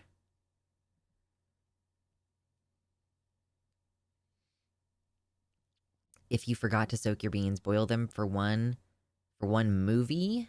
Or did you mean 1 minute? And then let them sit with the lid on for a few hours, then boil them for the regular time you'd be cooking. Oh yeah, 1 minute. Okay, I thought that I tried that one time, but maybe I did it wrong, because they just still had a lot of chew to them. They were like, arr, arr, arr. Okay, so there are crows in the Pacific Northwest. I thought that I was looking at a territory map and there wasn't much overlap, but That was a while ago, so I admit that I might not be remembering correctly. There's not a clear scientific distinction between crows and smaller ravens. Or crows and ravens, because crows are smaller ravens. They're corvids, right? They're pretty closely related to each other. That map is not very reflective of reality where I live. Okay. Yeah, I want to have an altar and worship the local corvids. Honestly, listen, home defense is another thing that I think about sometimes with, like, okay, I want to own a little bit of land. I want it to be enough land that I could potentially have a greenhouse there and have a little bit of space and maybe like a pond or whatever. Like I want some space and maybe to keep chickens or other animals. So I think about home defense and, if society collapses and people are desperate for food and they know that I have some and they try to come to my place, I want to have geese living in that pond. I'm going to be friends with the local crows so that they caw, caw, caw if someone starts coming up on my land. I want them to swoop on people who try to get there in the nighttime, although that's not good because then they'll swoop on people who are there during the day as well. Like probably any strangers. That would be a problem. I'd have to teach them, like, oh, this neighbor coming over is safe. Strangers coming over aren't. But you know what I mean? And I want to have like a big dog outside who's like, boof, boof, boof, bark, bark. If you want swoopers, go to Australia and get some magpies.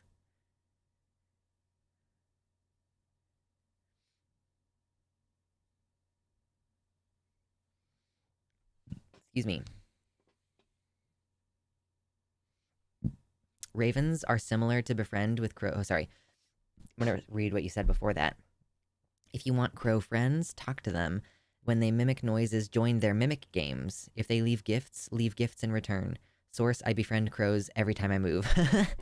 Yeah, I've seen people go like, yeah, I do feed the crows, kind of the same food every time. And then if they bring me a nice gift, I give them an even nicer gift.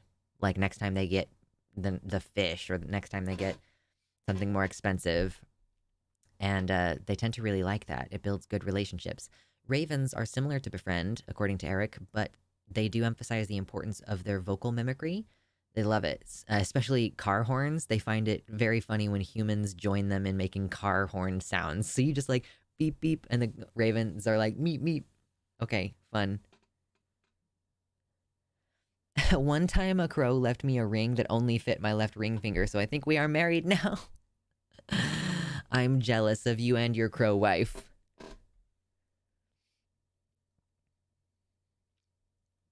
That's funny. Just a thing you have to warn your guests about. Bring an offering for the crows. Yeah, what if one of your offering stations is close to the mailbox or something and you, like, new people who come by place something on the altar? You must pay for entry.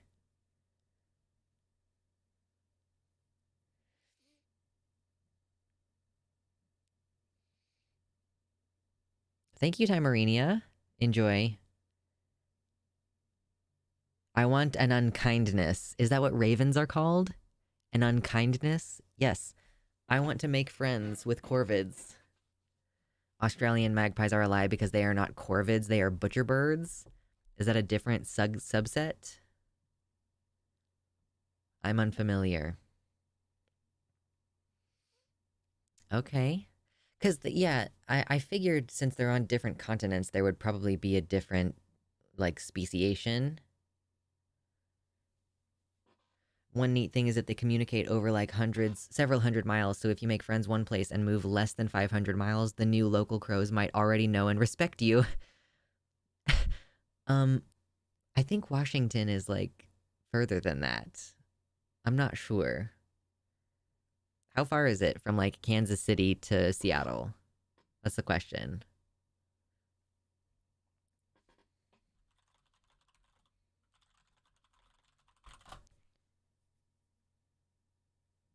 Yeah, it's like 2,000 miles. I don't need to. I've thought about it before, making crow friends near where I live, but it's not as beneficial. Doe and Demon Mama have befriended their local crow friends. I'm a druid. Listen, I just want to be a weirdo. Gotta bring some selfies of you with the Kansas Crows with like a job reference to vouch your chill.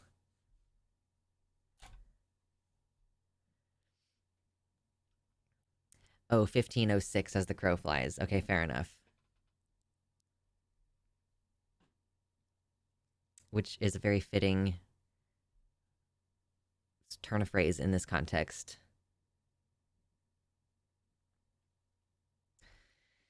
Anyway, I'm glad that so many of you are so weird that it's like I'm trying to talk about the anti-trans news and everything, but then I also am going to take a break to just be an absolute fucking freak and talk about making friends with wild animals. Except that crows tend to spend like half their time flying in a circle. Fair enough. They don't actually travel very far. Like, crows don't have huge migratory patterns, don't, like, at least not as big as some other birds, don't they? Love the wings, thank you. It's a nice chair decoration that I think brings some of the vibes together. Return to nature.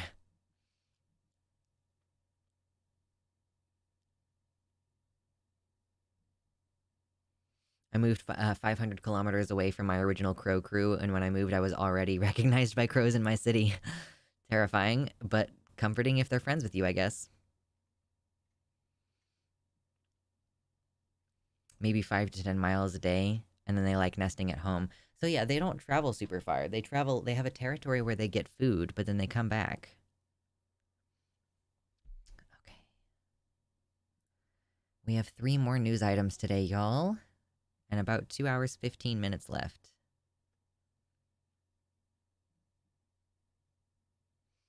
I can talk about that shit all day. This is the kind of stuff that I'm going to be posting about on my second channel as things progress. You know, I might do vlogs from my community garden patch, different things.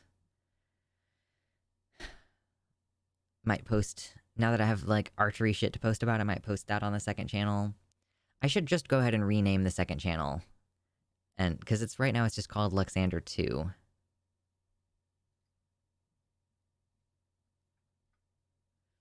Crows having territorial issues is also very scary. They will dive bomb each other and everyone walking by. Birds are evil sometimes, man. Why are dinosaurs so mean? What's wrong with them?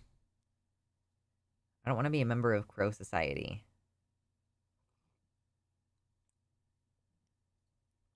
85 likes, y'all.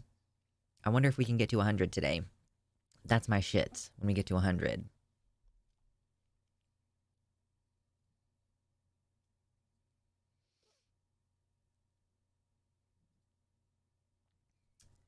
How do you archery with boobs? Okay, so the secret, how do you archery with boobs, is that you hold the bow way more in front of your body than you think you do. Like, your natural instinct when you're first shooting, and this is like something that Olympic archers will confirm. Like, when you are a beginner, you have this tendency to want to put everything, like, to the side of your body a little bit.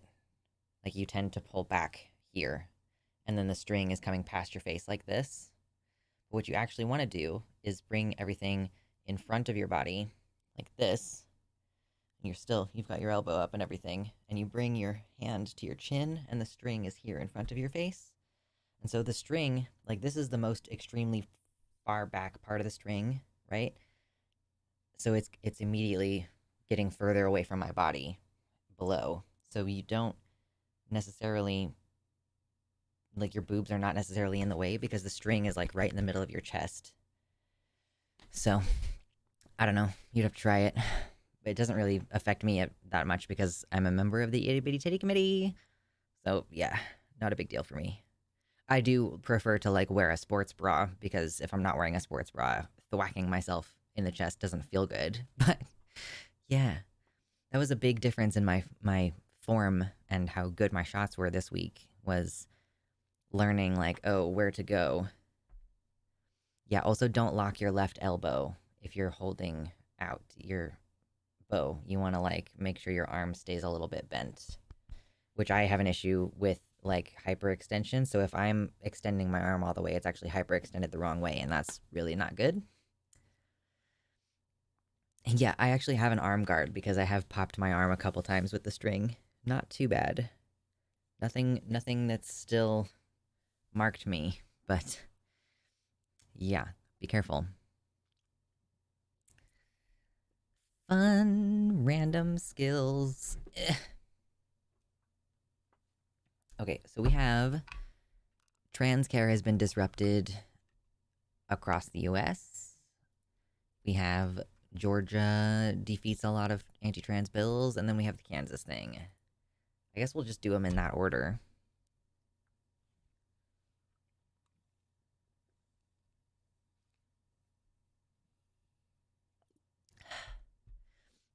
What's up, Atreyu? Welcome in. We are chillin', celebrating my birthday by talking about anti-trans news. What better way to do that? I had like some glasses at one point. Well, do I have them? Are they in my super secret drawer? You can't see my super secret drawer.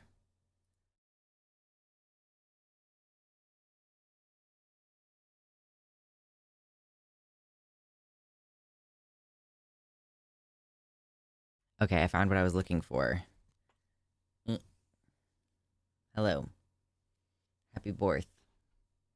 It's my birthday. Trans Handyman is doing a gender affirming care stream. Nice. I watch her shorts sometimes. Does this make me Trans Day of Visibility Jesus? It sure does.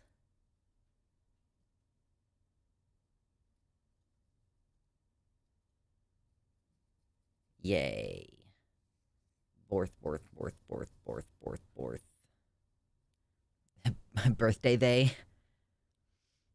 Whoever before I started stream said, like, all hail the Lord Dragon, that really hit. That was really good. It's like Lord Mayor or Lord Hand. The Lord Dragon? That's fucking based. Birthday Durg. Yes. Happy Spawn Day. Happy Hatch Day. It's a good day. We're having a good time. I have a beverage in each hand. Got my water. Got my coffee. Yum.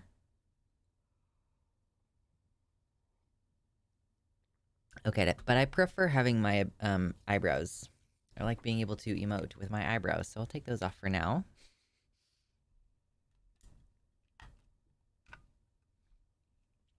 I like Orbit Day because I was only actually born once. Now I celebrate another circle around the sun. Yum, coffee. Hello, Uncomfy. Welcome in. We have an insanely high donation goal today because it's my birthday, and I just want to see how high we can go. Always fun. Anarchist Lord is a funny oxymoron. Listen.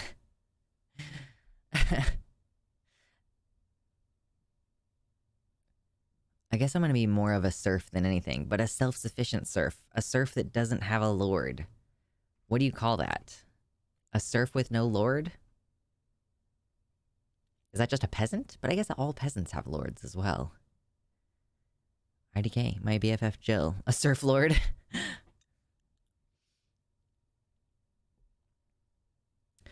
Had I disclosed my transness, I'm pretty sure that I would not have been able to get a tubal ligation. I did have to disclose a lot of trauma to get it, even though it's supposedly available from age 18. I was a 28-year-old at the time. Man, I am sorry. It's interesting, yeah, that they'll give it to you if you have some cisgender-related reason, but if it's trans-related, they're like, oh, you have to go through all these extra hoops, even if fundamentally the same problem is, like, I don't want to have kids. Why does it matter why I don't want to have kids? Let me get a fucking tubal ligation. I don't want to get a tubal, I don't think. I don't know. I really don't want to undergo general anesthesia. It's my main thing, unless it's like I really seriously need to or I really seriously want to. And I'm not yet at a point where I'm like, I really seriously want to go under general anesthesia to have my healthy organs removed.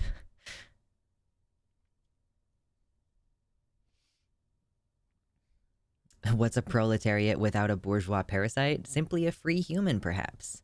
A metaserf. I like to declare a month for my birthday. Listen, I do. I feel that all of March is my birthday month. It is mine, especially because my birthday is at the end of the month.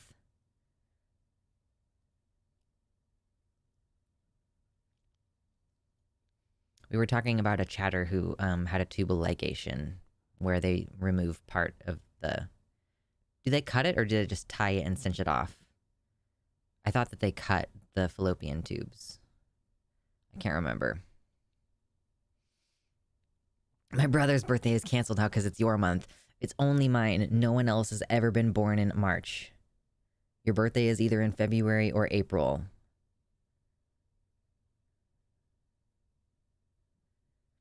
Later, mama. Have fun.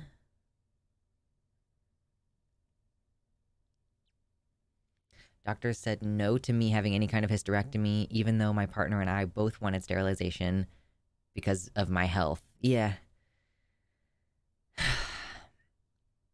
I guess you weren't married, so... Yeah, what's March? Today is the 31st of Luxander. Welcome. It's Luxander now. The whole month. Nobody else gets to have my birthday month either, says Gayfesh. Like Justin Timberlake says, when it comes to who that month belongs to, it's gonna be May.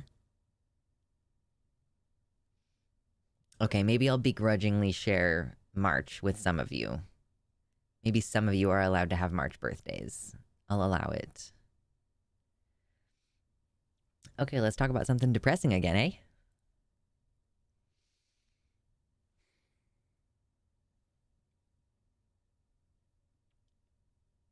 My spawn day is on the 9th of Luxander. Oh, gosh. Spring break is from Luxander 15th to Luxander 21st.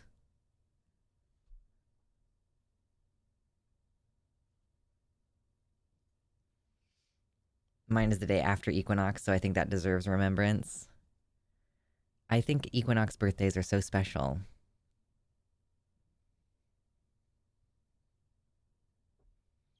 Can't wait to have my bottoms done. Makes it easy for me and my wife so that she doesn't have to worry about birth control. Yeah. I'm sure I'll figure something out. I mean, right now I'm on birth control. I'm on estrogen, and it's not my favorite, but, you know, it's not the worst thing that I've ever done in my life, so I will deal. My dad's birthday is winter solstice, which I always loved. Oh my god. I'm into the solstice and equinox birthdays. I'm so into it. Okay.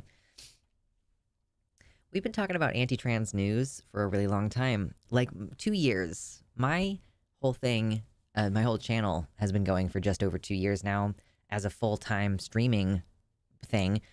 So, we've been covering numerous different ways in which particularly trans youth are having their access to care threatened, but we also talk about instances in which adults have their rights threatened. Like, for example, some of these age restrictions on, adults only can access hormone-related care.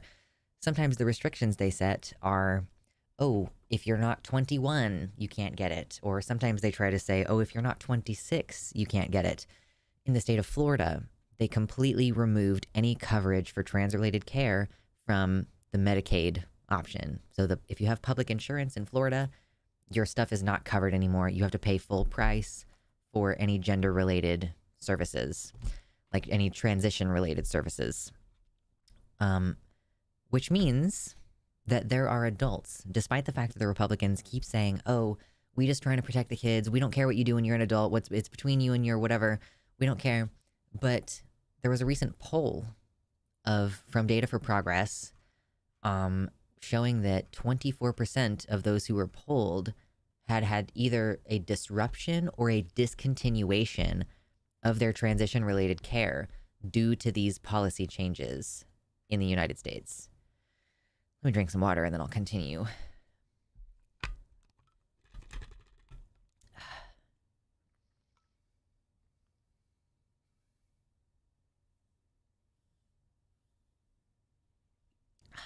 Okay. one more. More water. I'm so thirsty. I have low blood volume.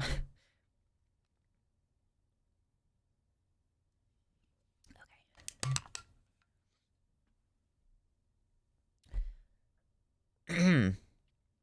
Oh, yeah, and Aaron and Reed points out, I didn't even remember to point this out here at the beginning, that there's also, not only are they eliminating Medicaid coverage, but they're also allowing pharmacists and hospital systems to simply not treat trans patients and give them the care that they need because of religious exemptions or whatever. And they're also imposing restrictions on providers, saying, oh, you need to have a doctorate. A lot of people across this country get their hormones from a registered nurse. Aaron and the Reed, yes. um, so if you were getting your care from I know, yes, I know you're making fun of me. Because my brain and my mouth are not in coordination with each other.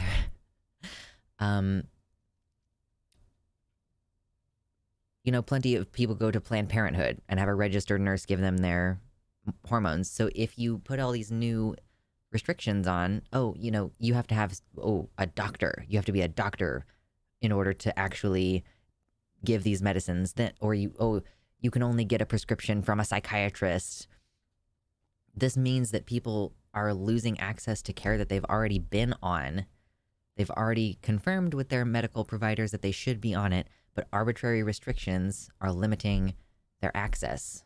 So fully like 1/4 of the people who were polled in this particular poll, 24% of trans adults had healthcare disrupted or discontinued as a result of anti-trans legislation.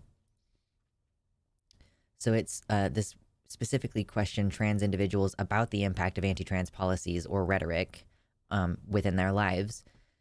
So yeah, 24% reported that their care was interrupted or discontinued. This percentage translates to more than 380,000 transgender adults if you extrapolate that out to the general population.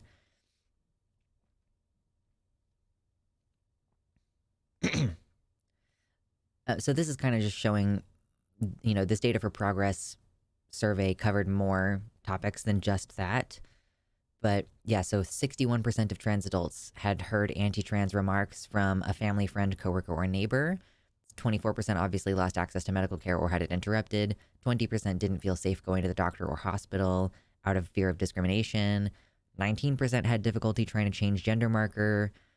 19% had to wait excessive amounts of time before an initial appointment or receiving gender-affirming medical care. 9% were forced to go to a new clinic within the state to receive gender-affirming care, like you couldn't get it from your regular doctor. 6% had been forced to move or travel out of state to receive any gender-affirming medical care. And 23% of respondents had none of these. So, yeah, that's pretty crazy.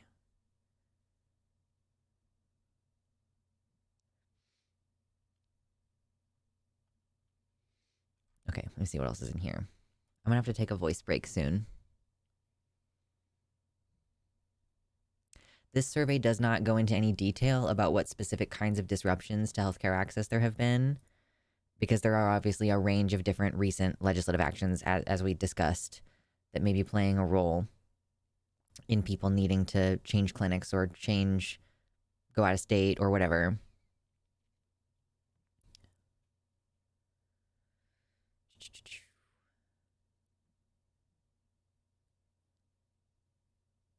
So here's a couple of different other ways that we haven't discussed.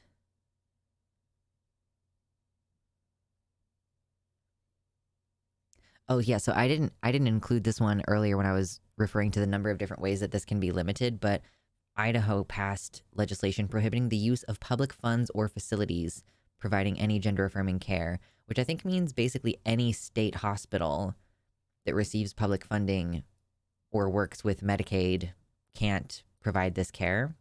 Like you're not able to accept Medicaid because it's public funding if you are providing gender-affirming care.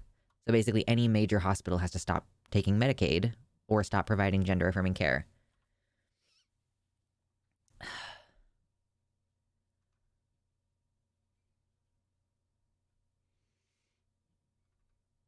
I'm reading.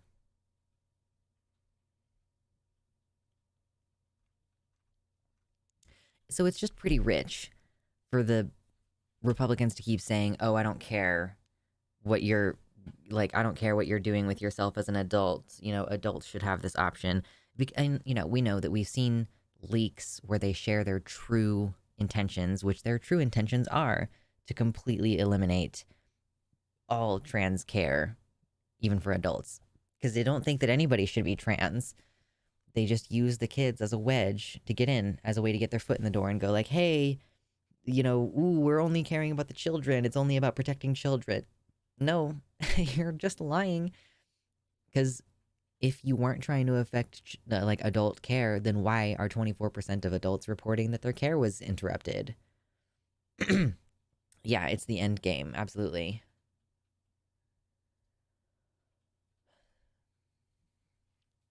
Exactly. It's just like how they figured out a million and one ways to ban abortion without outright banning abortion before Roe was actually overturned. Yeah, like clinics closing because they start introducing new requirements that in any clinic that provides certain surgical services, because a first trimester abortion is considered a surgical procedure. So anyone who does surgeries has to like have hallways that are wide enough for two gurneys to pass by each other. And of course, if you've ever been to a Planned Parenthood or a clinic like it, they're usually in pretty small commercial buildings with maybe slightly wider than average hallways, but not big enough for two gurneys to pass by each other. So they just end up having to close, and they don't always open a new location.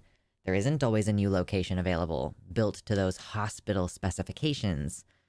So that's part of the reason why there are fewer and fewer. Like that's just one example. There's just one example of a duplicitous indirect way of closing abortion clinics. Yeah, it's diabolical. It's crazy. And this is what they do. You know, they're morally mandating abortion out of existence. They're morally mandating trans people out of existence.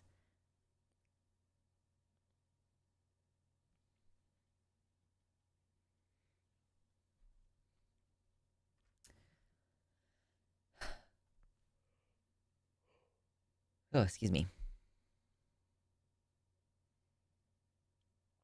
Later, Alora. Have a good day. Hail Easter. Happy Ostara. Good TDOV. I still am so bummed out that I didn't practice Ostara this year. I'll get to it next year. I hope that I'll have a better plan. Even if I do something small, like just a candle ritual or something. But I also have more friends now who are into witchy stuff. I found out that my friend Dizzy's into witchy stuff. I found out that my friend Melena's into witchy stuff. And I'm like, cool. Let me and also my friend Silent is into witchy stuff. I've known that for a while. So I'm like, what if I start actually doing some community discussions? Like, oh, I've talked to my friends about stupid witchy stuff. Could be fun.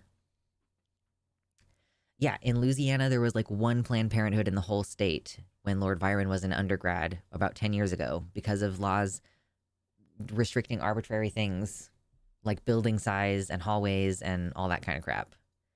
I know Biotana will be here before you know it. Let's honor and respect April for what it is. And also look forward to May Day because I love May Day. It's my favorite. I love it so much. Lux Coven, yeah. The thing is, here's the reason why. Previously, I have not involved any other people in my practice. It's because I'm an atheist and I don't believe that there's any actual power in any ritual that you do aside from the effect that it has on your brain. That's it. If you envision success, you're more likely to succeed, and that's just true in psychology. So if you do a ritual that focuses your attention on something, you're more likely to succeed at it.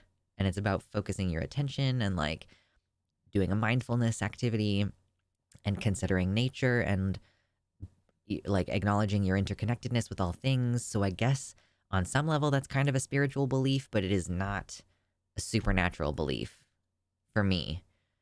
And I don't do the whole god and goddess practice in my practice because I just find it really irritating. I mean, sometimes I'll acknowledge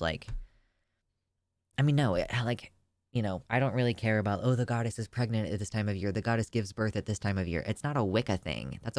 I view that as more of a Wicca thing. For me, I'm like, oh, the animals are mating right now. Let's celebrate that it's mating season. Like, Bieltana is basically like pagan Valentine's Day, essentially. Building a circle of witches and druids. How do you feel about tulpas? I don't know what a tulpa is. I've heard the word, but I don't know what it is.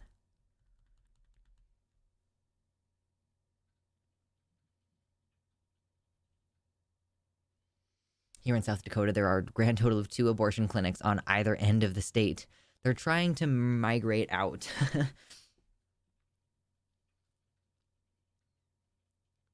It goes into the larger attacks on women's healthcare as well. Many women get their birth control from Planned Parenthoods, and when they close, they have neither access to birth control or abortion usually. Arizona did stuff like that where communities made it impossible for these locations to stay open, and then they wonder why Arizona is always like super high on teen pregnancy lists, right?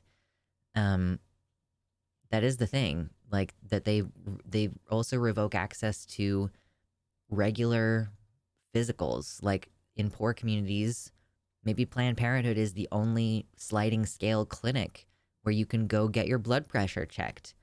So poor people are also going there for just regular services, not only just accessing birth control and accessing like getting condoms.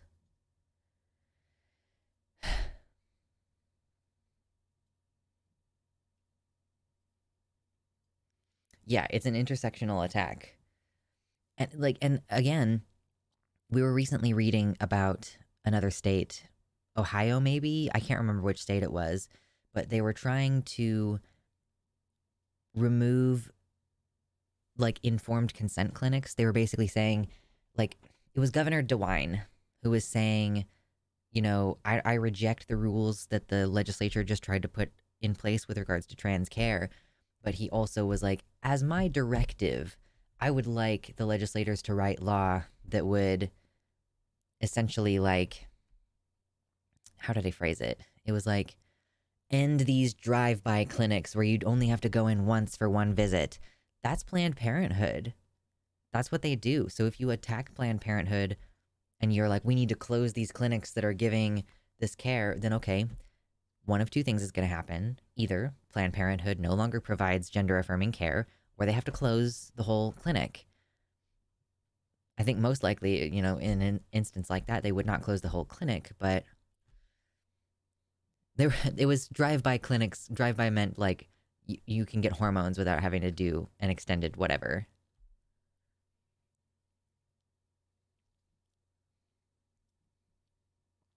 Yeah, Planned Parenthood kept me from having pretty bad complications from an endometriosis related issue as a teenager because my family didn't have insurance at the time. Yeah, you could have like severe like organ damage potentially from endometriosis, and Planned Parenthood are the only people who can help you.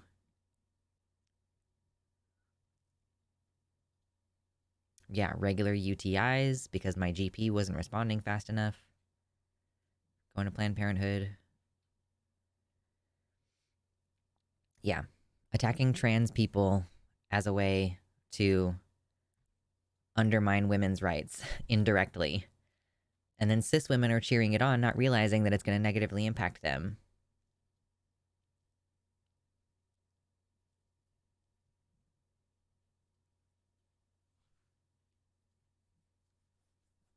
I got drive-by transed.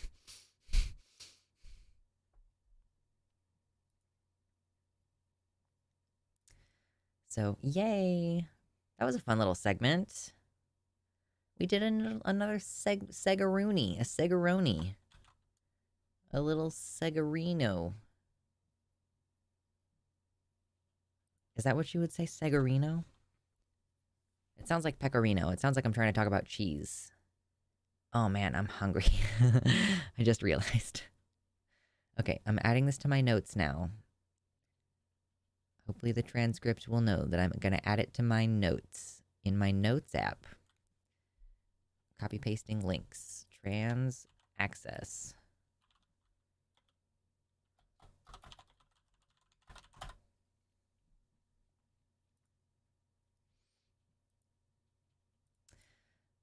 So yeah, anytime they disingenuously say, oh, we're just doing this to protect the children, point out that 24%, like possibly over 30, sorry, Possibly over 300,000 transgender adults in America have either had interrupted or discontinued medical care. Some percentage of those people, still to this day, as of the publication of this survey, are not on the medicine that their doctors told them they should be on because of public policy changing. Okay, that's that segment. Little Segarino. We're doing so good, Gorge.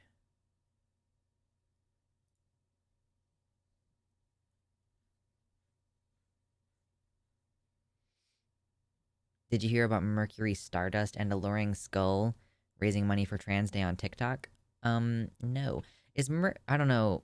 I don't know if I know those people. I'm not a big TikTok person, if I'm being honest. I see TikToks primarily if they're reposted on Twitter. I mean, mostly, really.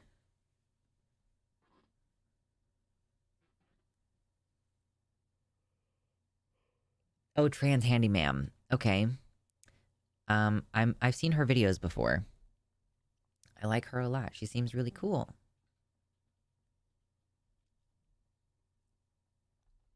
A fun fact here, in Germany, we had an airplane type called Trans All. It was always funny to me.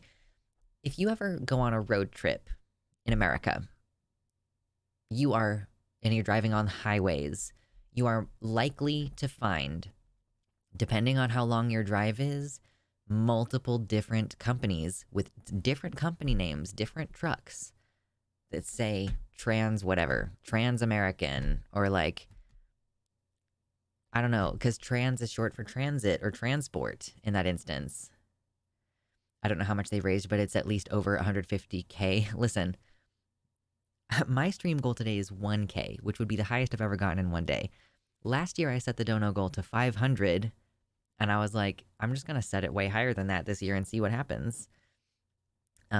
If I could get literally like a fraction of a percent of that $150,000, I would be so good.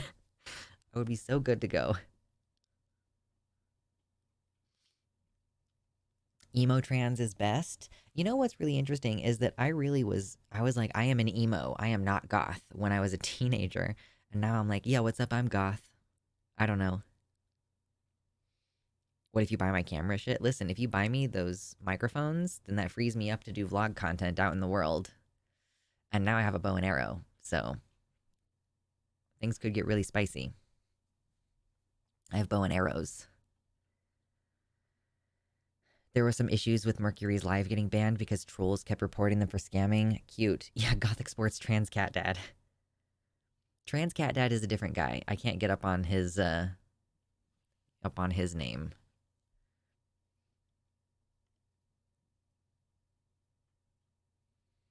When I was a kid, I was goth, not emo. I'm both goth and emo. I'm violently not emo anymore. If you get a lapel mic, I want a microphone review. Listen. It was recommended to me by my friend Jimmy. Whenever I have like an equipment question, I ask my friend Jimmy, I'm like, please tell me what microphone I should get or what camera should I get. I got this camera on his recommendation because the camera that he gave me stopped working the way that I wanted it to. It kept like turning off during our shows and it was very annoying. And yeah, so those microphones that he suggested are supposed to be pretty good quality and they have good battery power. And there's 2 of them, so I could hypothetically, if I really ran one out, I could switch it, or I could have a microphone, like I could interview somebody. Not that I have any plans to do that, but I could. I was an emo kid. Now I'm turning into a soccer mom. Is that like you're the definition of like 1985? You know what I mean? Bruce Springsteen, Madonna, way before Nirvana. And now she's lame.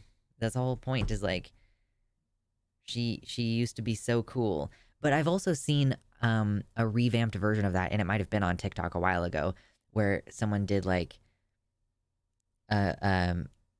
basically it was a lot of the bands that I listened to when I was younger. Yeah, it's like a millennial version, like 2005. Like it might have been 2005. but it was just like a parody cover song with different bands.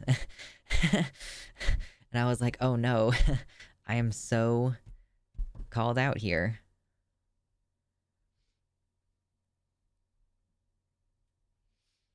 I was never quite punk, I don't think. And partially because I tried to like punk music. Am I punk rock even though I don't like punk music? I don't actually know how the rules work at this point. I'm not really playing the click game anymore, so I kind of just use goth as an umbrella term. I love Blink 182 now. Listen, disliking the music is super punk. I mean, I guess I tried to listen to the Sex Pistols, and I was like, wow, I don't like it.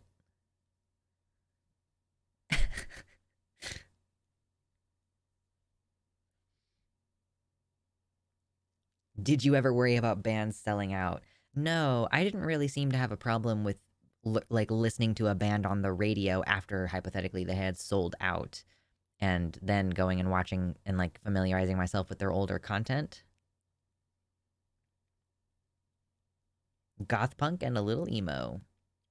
But I'm so optimistic and upbeat and like not wanting to kill myself that I can't call myself emo anymore. I'm so far removed from that culture.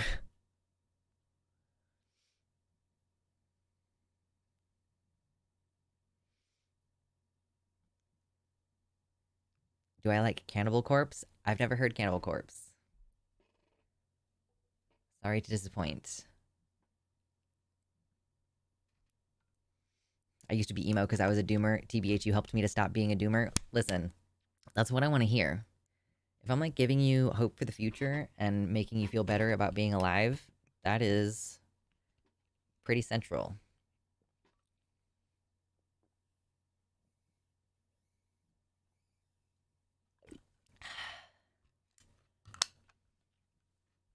Okay. I'm not going to listen to any of your music recommendations, by the way. I'm not going to listen to any music recommendations. I'm okay with not being in a music culture.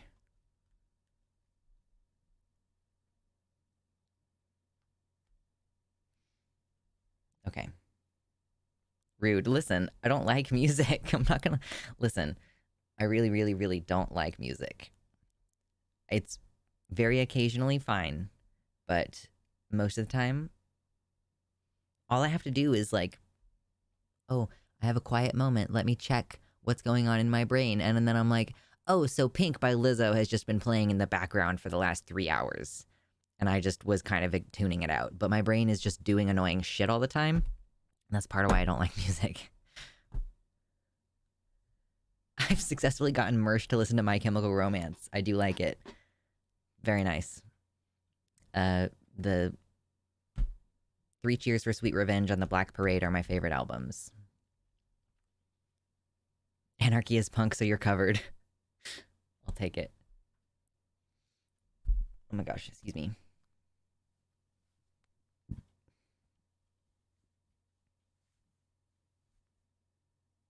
Saying you don't like music is like saying you don't like food. There's so many different kinds. You can't not like all of it. It's not like saying I don't like food because I still have to eat. I don't have to listen to music. I will occasionally listen to music that I think sounds good and I am enjoying, like, but like 90% of the time, I'm way more annoyed than I am, even with music that I enjoy. Music that I'm like, hell yeah, this song, like, thank you, God, Junebug, it takes up too much brain space. I'm like, I can't focus on anything right now. So, yeah, it's just not my thing. And I know everybody's like, what is wrong with you when you say you don't like music? I'm like, okay, I just don't like it.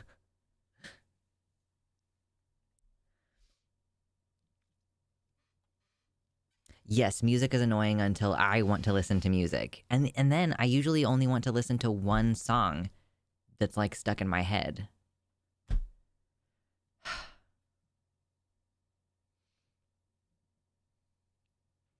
As someone who worked in retail last year, I would just straight up leave the building every time Happy by Pharrell Williams came on.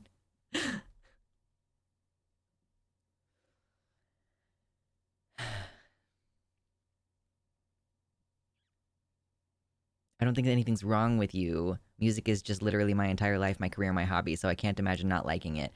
Yeah, and it's fair. And like, listen, I could tell you, okay, yeah, I like to listen to Home Free sometimes. They're an a cappella country cover band, and I like to listen to them sometimes. So, okay, you've learned that I like country mostly because it allows me to sing in a deep voice, and because it's familiar. I grew up listening to it. Okay, I like funny musicians, but I don't like depressing music. So I have not been listening to Bo Burnham and Jonathan Colton as much anymore. So even music that I like, it comes and goes. I'm like I don't listen to My Chemical Romance anymore because it reminds me of that time when I was a teenager, and I'm like, I really don't want to feel some throwbacks to that time in my life right now because of everything that was going on. It was just very hectic, and it's not like, I want to revisit it. So, yeah. Even music that I love is very conditional. Very, very, very conditional. Look Who's Inside Again is a really depressing song. Yeah. Like, all the Bo Burnham songs are pretty depressing in some way. Even the ones that are poppy and I really enjoy. White Woman's Instagram slaps, but also I cry almost every time I listen to it. So, it's like, come on. Okay, Weird Al, always a good time. I feel like, if it's like early in the morning, I would not want to listen to anything including Weird Al, but Weird Al is like one of the acceptable options where it's mostly funny and probably not gonna make me cry or anything.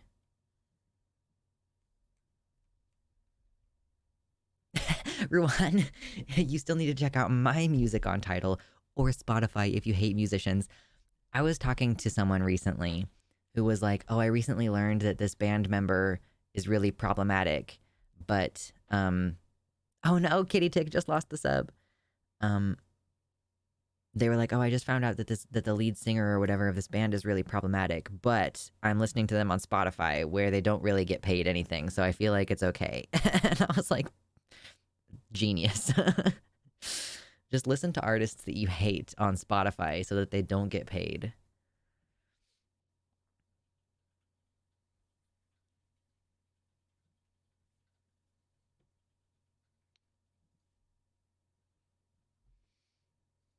Lost the color midstream. Rip, rip, rip, rip, rip.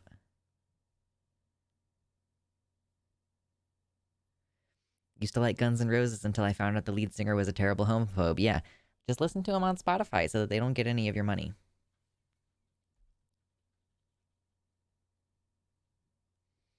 I didn't even notice that Kitty Tick is a palindrome until Andy's just said that. Man, I don't have my... I'm missing my chapstick at my desk. Yeah, I don't read. You'll notice.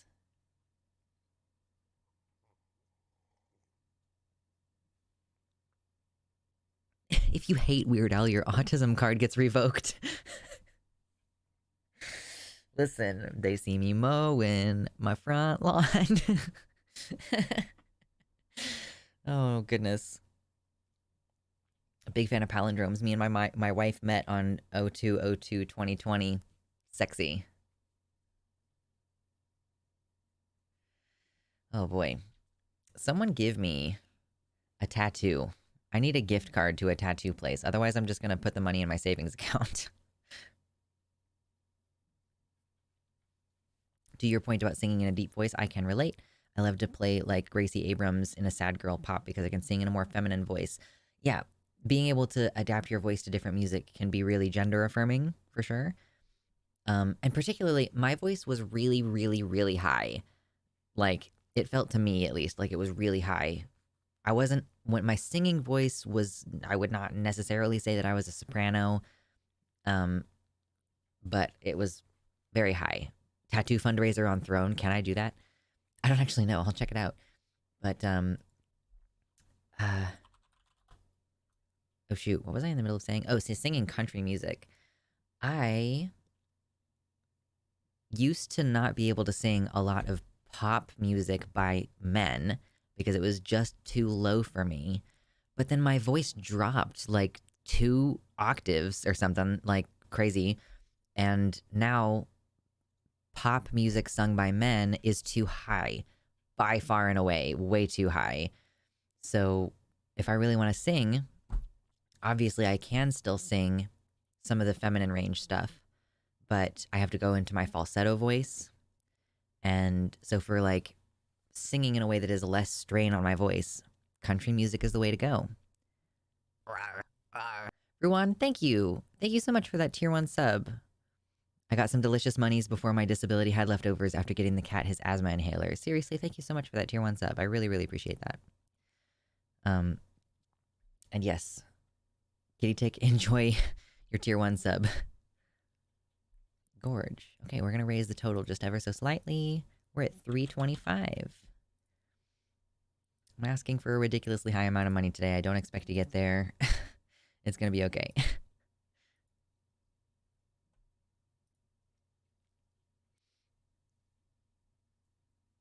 As a baritone who listens to a lot of high tenors, I get this. Yeah. So I'm like, I appreciate country music a little bit more. You know, you got your Brad Paisley. I would say as an artist, I like most of Brad Paisley's stuff. People who can do male and female vocal ranges always impress me, not gonna lie.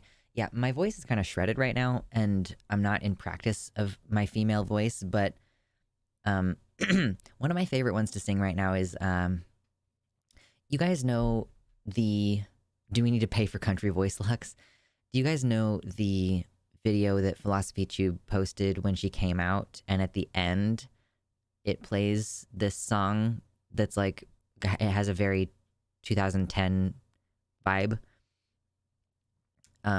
It's called Back to the Start, I think. It's a really fun one for me to sing in my female range.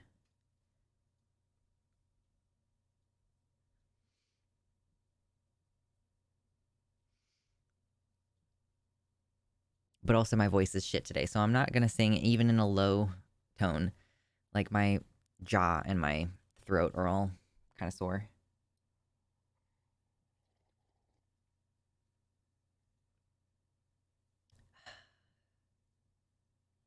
My female range is trapped to alto plus maybe a few notes. I'm a true bass that worked really hard and had my 30s voice drop.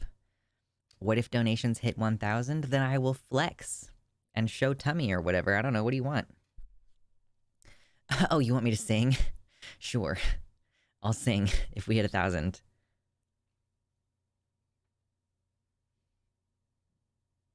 You'll even be able, if you request it and I know what the song is, I'll even sing a specific verse.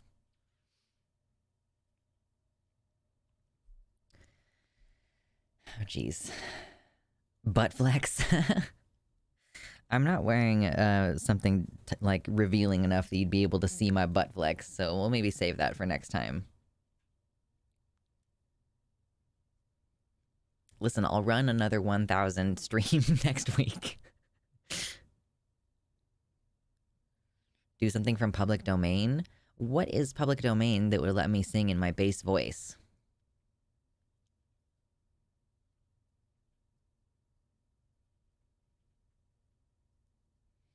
My range is like half of nothing between registers, being soprano and contralto. Difficult. White Christmas? Listen, if we get to 500, I'll sing, okay? If we get to 1,000, I'll flex. Only need like $175? Oh, jeez. Okay. Fly Me to the Moon. Ooh, I do like that song. I don't know if it's very deep, but I'm gonna have to drink so much water. Literally, if you want me to sing, I might need to drink some whiskey. Try to like clean out my vocals a little bit.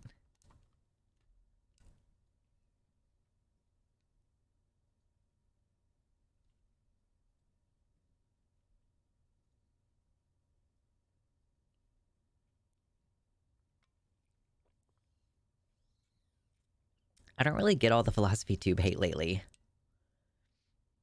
It just seems like Really unnecessary. Okay, so okay, I'm gonna weigh in on a controversy right now, okay? You know how Natalie ContraPoints just tweeted like a week ago, within this past week, something about, it's cringe when you're dating a boyfriend who's like obsessed with you and then he comes out later and he's a trans woman.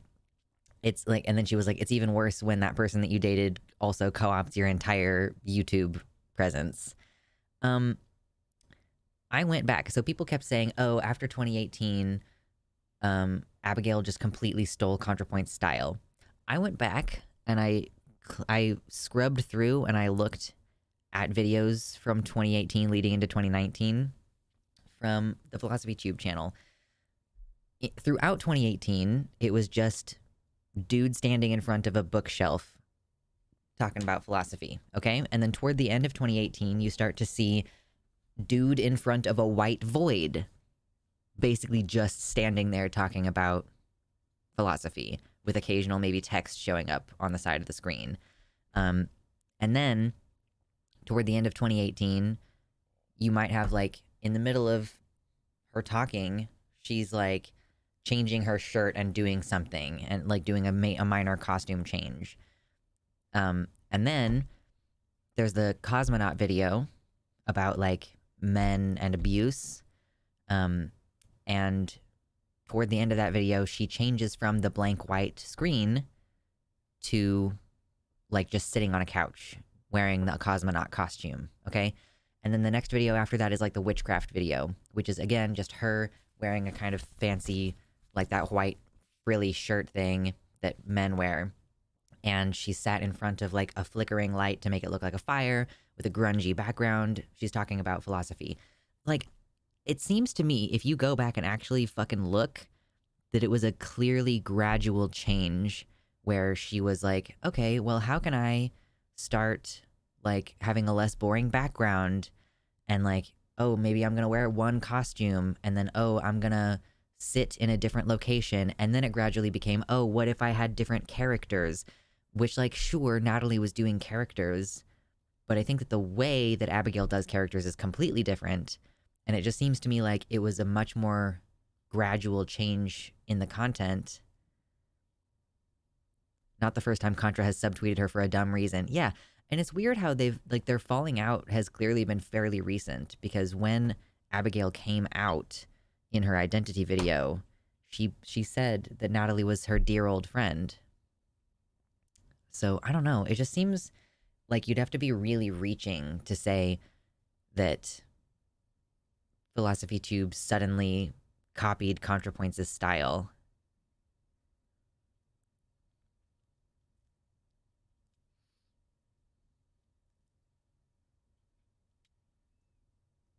Yeah, also, trans people often come out after getting close to other trans people. How is that cringe? That's normal.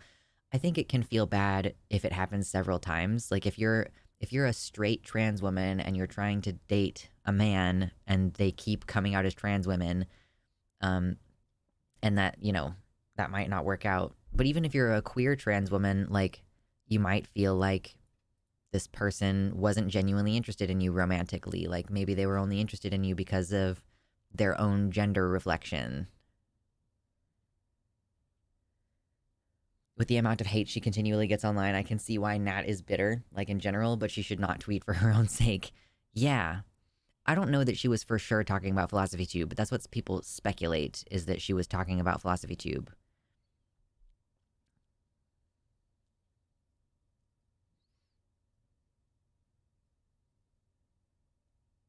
I think it might be one-sided. Yeah, it was not obvious to Abigail at that time that it was a one-sided friendship, I don't think. Did her Twilight video do badly? I didn't actually check because I didn't watch it. I unsubscribed from ContraPoints and unfollowed her on Twitter over her just kind of swallowing the Vosh pedo accusations. I'm like, oh, wow.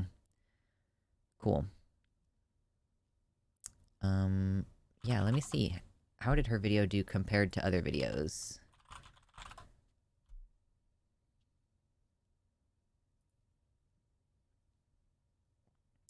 Oh, yeah. Well, it's okay. So the worst video that she's put out in a while. Oh, hold on. Let me actually go to this different screen.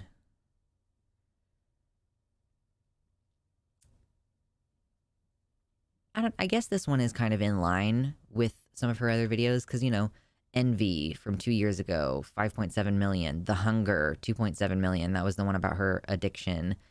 4.9 million from J.K. Rowling video a year ago. You know, 3 million views on the Twilight video. So it's like in line with her other content. Whatever. Yeah, I couldn't. I was like, why do you think a Twilight video is relevant to the current moment? I don't know. But I was like, don't want to watch it. Not interested.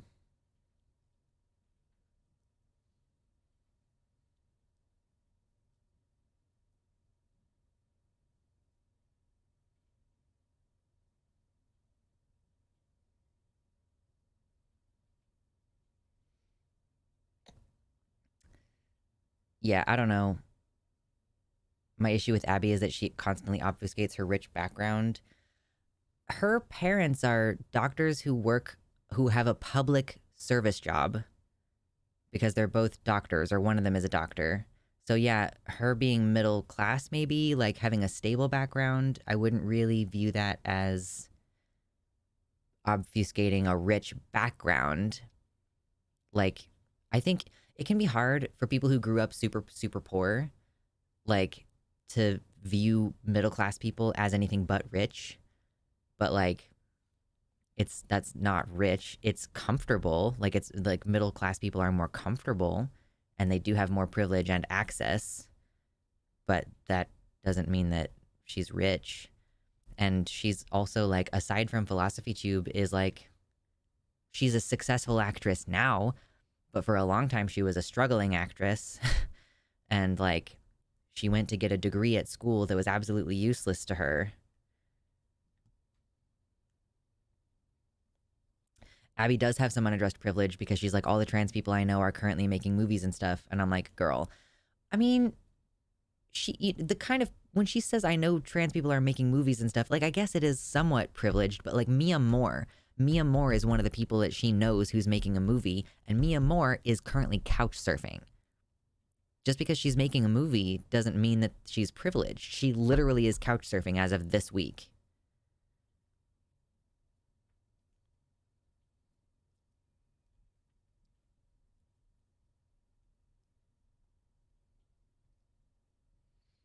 The primary degree is in acting, but a minor in philosophy? Okay. Also, if you're an actress, you hang out with other people who act. Yeah, true.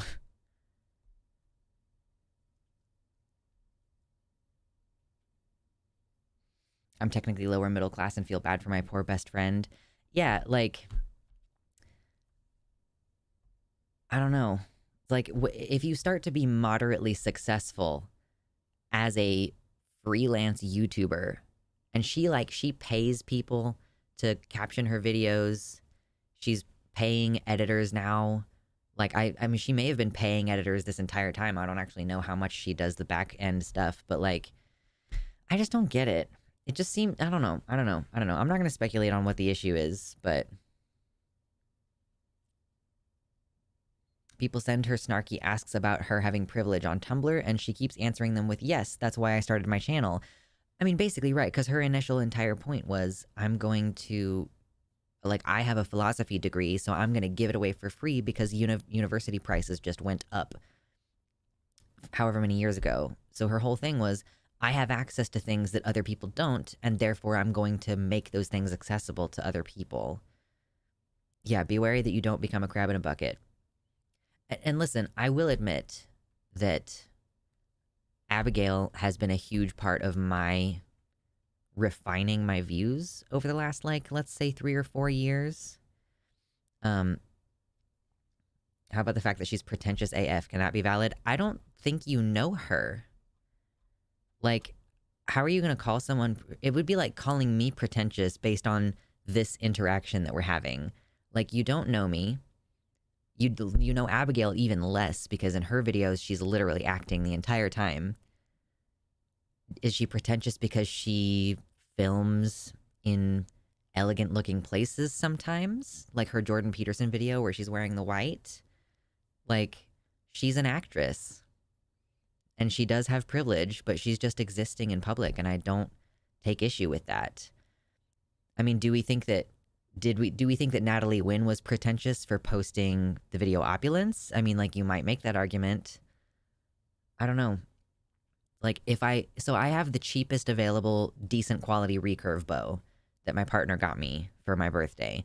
If I upgrade to a $500 bow instead of a $150 bow, does that make me pretentious? It doesn't not make me pretentious until the moment I show it off. Like, I don't know that it's kind to make those kind of moral judgments. Like, I mean, basically, if you're saying I think Abigail is pretentious, what I'm hearing is you personally don't like her, and I don't, like, that's fine. Like, you can just say I personally don't like her.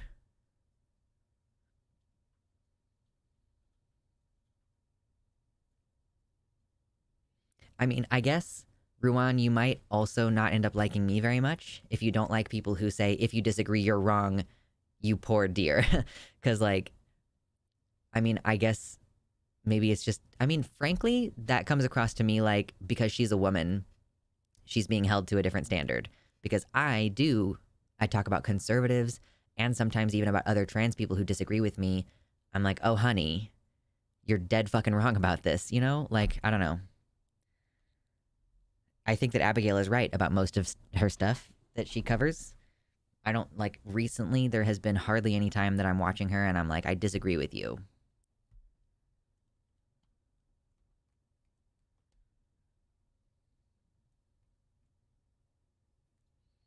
I think her scripts are pretty surface level these days. Like she said, there is no ethical AI consumption under capitalism, as if it was the big mic drop moment in that video. I could understand people seeing that and rolling their eyes. Sure. Yeah, I mean, I could accept a criticism that, like, maybe she's doing more surface level videos, like less in depth on the research. Sure. Do you necessarily need a hunter license if just wanting to practice? I don't need a license in order to practice my archery, but if I were to start killing animals, I would need to have a license, like a hunting license. So, G. Hariel points out, some people need to hear that, though. Yeah. Or, like, you know, like, you can disagree. Like, I don't think that you're right, necessarily. Like, in any instance, I'm comfortable being like, you know, you can be wrong, and I don't, like, that's fine. Whatever the issue is.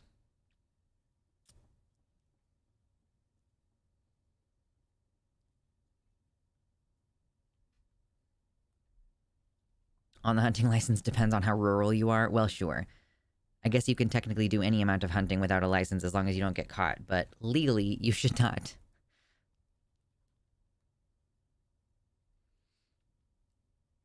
And, like, not every video, like, yeah, I think that's a product of her overextending. I was about to say, like, her content right now, she's doing a lot of other stuff. She's writing movie, she's in a show, like, it may well be that she shifts away from doing Philosophy Tube. If she becomes very successful as an actress, writer, director, whatever, it may well be that she moves away from it because it's not the thing that she enjoys and it's not how she wants to spend her time. She spends a huge amount of time on the videos, at least in the past she has. So I could see her being overextended. And I'm gonna say, not every video is a banger. I still don't think I've even watched the Stoicism video that she posted a while back. And there are some videos of hers that I watch and they don't really have a huge tangible impact on me. But then there's videos like transhumanism and violence. Like, those two really changed my mind about some stuff and, like, opened me up to some things. And I still find a lot of value in maybe some work that is not so much her recent work, you know? But, like, yeah, I don't know. It's hard not to view some of the criticism of her as being like, you know, she's very successful, and so there's a jealousy component for sure. Like, why am I not getting that attention? Oh, you know, the only reason why she has such a huge following is because she was a man the entire time she built up her following. Like, you know, and also there's a misogyny angle that I think that we should be more critical. If we find that we dislike a woman I think that it's worth being more critical of why you dislike that person, because everybody is affected by misogyny and racism, even if they don't want to be, you know? And like, that's a tough thing to pay attention to. Her video on surveillance online is a stunning art piece, if nothing else. Yeah, the concept of security theater. And listen, I know like not all of it is her original ideas. She's like studying, reading other people's books, and then collating that into content. But I don't read theory. So that's why it's useful to me, because I haven't read Audre Lorde, but I know some of her philosophy now.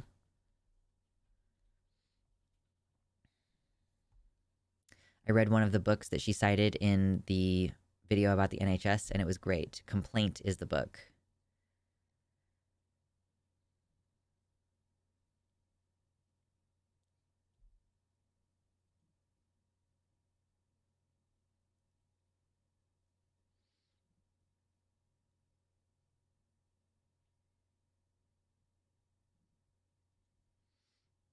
Anyway, so we do have two more things to talk about.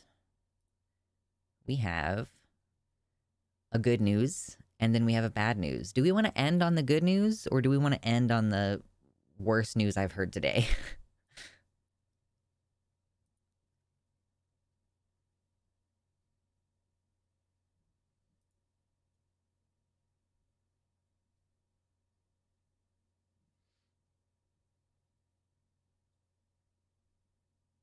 Ending on good news? Okay. End on less bad news. Okay. In this year's Parasocial Olympics. Right. Yeah, and I think that that is an interesting point as well, that, we tend to frame parasociality as being like, oh, this person, I really like this person and I'm involved and I want them to like me, or I'm like invested in whether these YouTubers are actually friends. We tend to frame parasociality as this like unhealthy but still sort of positive um concept. Like, I mean, it's not, I don't mean to say that it's a positive thing for people to have parasocial relationships, but rather that it is intended to be a description of a good feeling, I guess. Like I have a parasocial relationship because I really like this creator, basically. But parasociality can go the other way as well, where it's like you really dislike someone who you don't know. It's kind of parasocial of me that I decided that I'm done watching ContraPoints videos because she jumped on accusations against Vosh. Like, that is partially parasocial because I happen to like Vosh. But it also is because I don't respect someone who believes crazy, harmful shit without sufficient evidence. So it's also that my respect for her, like the parasocial respect that I had for her, was damaged by a parasocial view of her interaction with Vosh and everything else. Like, yeah, so you can parasocially dislike someone as well. And it's good to be aware of that.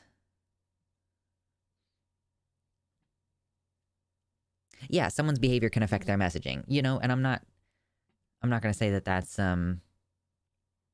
bad per se. It's like if it had been someone else who I don't like, would I have decided that that was bad of ContraPoints to accuse someone of?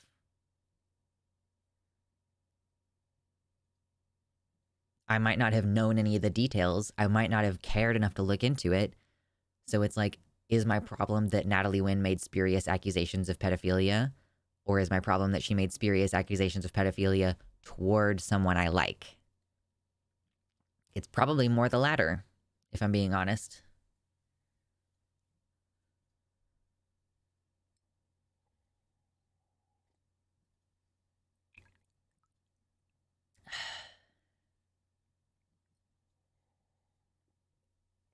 Listen, and I want to say, I don't necessarily endorse all of Vosh's opinions. I don't really go to his streams anymore.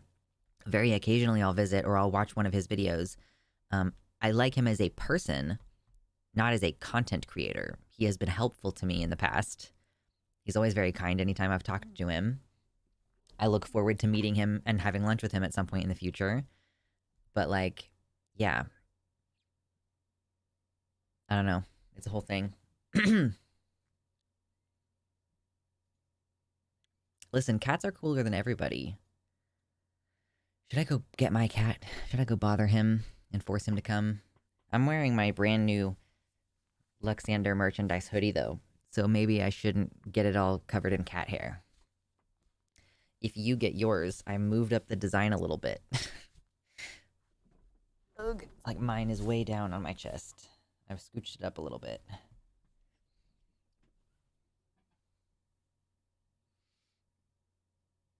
Vosh during 2020 elections with his debate streams kind of helped me come out actually. Somewhat embarrassing, maybe?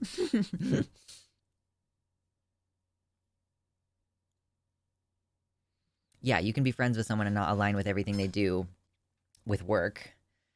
Like, I don't agree with my old colleague at work often, but he's still my bud. Right. I don't have to agree with every take you have in order for us to still be in community with each other.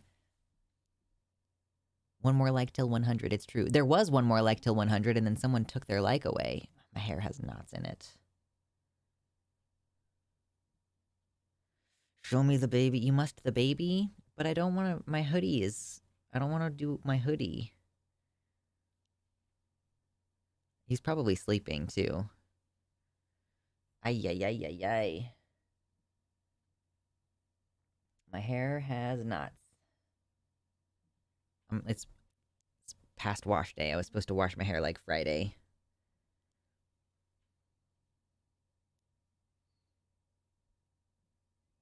I keep forgetting that it's Easter, and then you guys say something about Easter, and I'm like, oh yeah. Oh, geez. Okay, let's do... Yeah, now we're at 102 likes. That's lit. All right, we still have 57 viewers. That's pretty awesome. Let's talk about Kansas and how terrible it is to live here. Okay, I don't want this on my screen. Can I close this window? Thank you. Okay, good.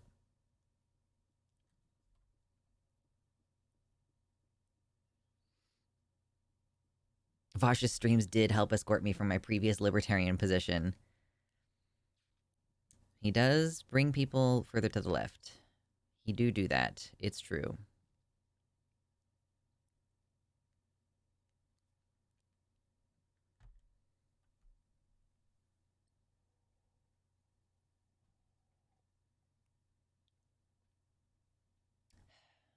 Where's the Liddy emote? What Liddy? I don't know what the Liddy emote is.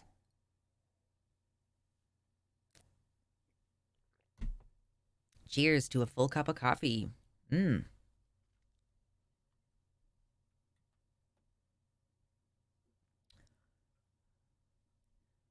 I'm not familiar with the Liddy emote.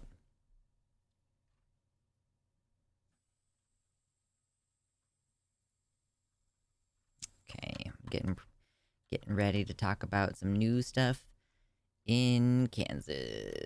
Yay.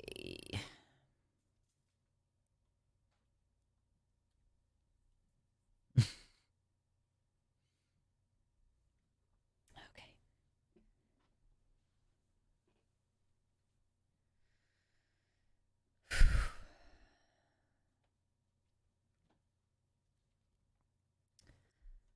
Some days I'm really not psyched about being from Kansas. And it keeps happening more and more lately because, normally our state is fairly mildly Republican. We have really high state taxes, but somehow really underfunded schools, just like any other red state. But we tend to not be super aggressively bigoted.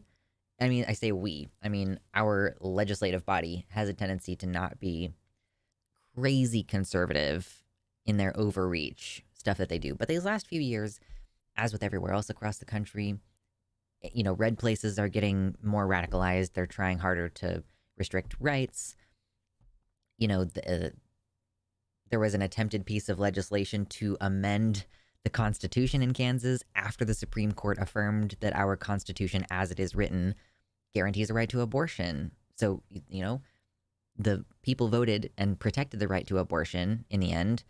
But as far as our politicians are concerned, they've decided that we're going to take us in an increasingly authoritarian direction, let's say. So, the most recent thing, I don't know if you've seen any of these other bills. I don't even know that we've talked about any of these specifically. There's these bills that keep passing that are aiming, their point is, like, what their intended point is, or not intended, what their stated point is to prevent children from accessing adult content, you know? But as with many, many things across the country, when you have a law that says we want to prevent these kids from accessing sexual content, a lot of the time you go read the definition of what counts as sexual content and it'll say something crazy vague. So let's talk about that a little bit. Kansas bill going to require ID to view material that's, quote, harmful to minors, including, quote, acts of homosexuality. So the state legislature has passed this law as of the publication of this earlier this week. And I'm assuming that our governor, Laura Kelly, is going to veto it, but I don't know if they have a veto-proof majority on this.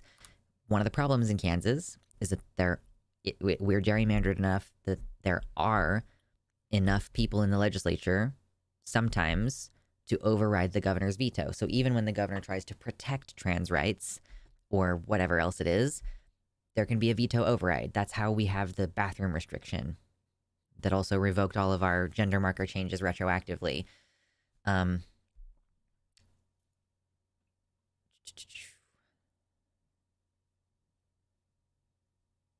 Anything of a prurient nature, it depends on the law. This particular law doesn't say something like merely of the prurient nature. They actually get more specific. So this particular law says that material, quote, harmful to minors includes nudity and, quote, sexual content, which if you then look further, sexual content under the list of things that it has, it includes acts of masturbation, homosexuality, or sexual intercourse. So it basically says acts of homosexuality or acts of whatever. So acts of homosexuality is obviously very broad language. So if you just say any act of homosexuality is inappropriate for children, that includes like two girls holding hands and two men having a quick peck as one of them leaves for work in the morning or whatever. Like, and that would include my content potentially. Like if I'm talking about queer rights and I'm informing about homosexual issues, like if we're talking about gay marriage or, you know, homosexuality probably could be stretched to refer to transness potentially. And yeah, it's like any website that hosts any information about this. So Facebook, unless they start cracking down on any LGBTQ groups, they would have to start requiring you to register your state ID. Every website that you use that has any LGBTQ content on it. And like the original point was any adult website. So obviously an adult website under this law, whether it hosts LGBTQ content or not, you would have to use your state ID to access that content or buy a VPN, I guess.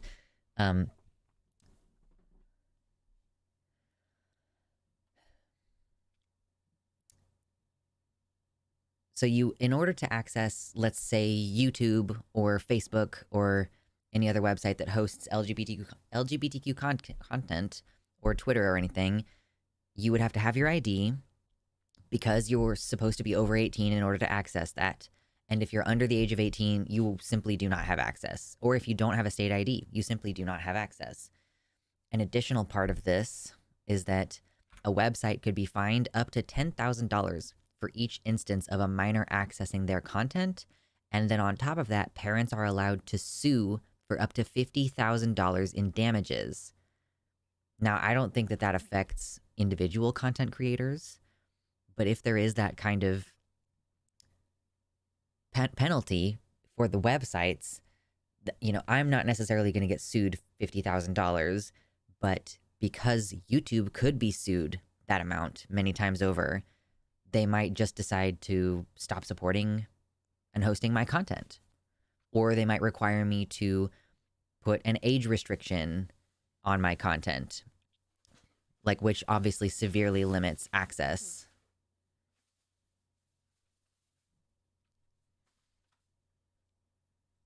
Like, age restricting content, it basically kills your ability to be found in search, and it also means that you can't host any ads on that content. So imagine if, like, every YouTuber you know who's LGBTQ, who makes part of their living on YouTube through ads, like, just suddenly having a huge chunk of their revenue canceled.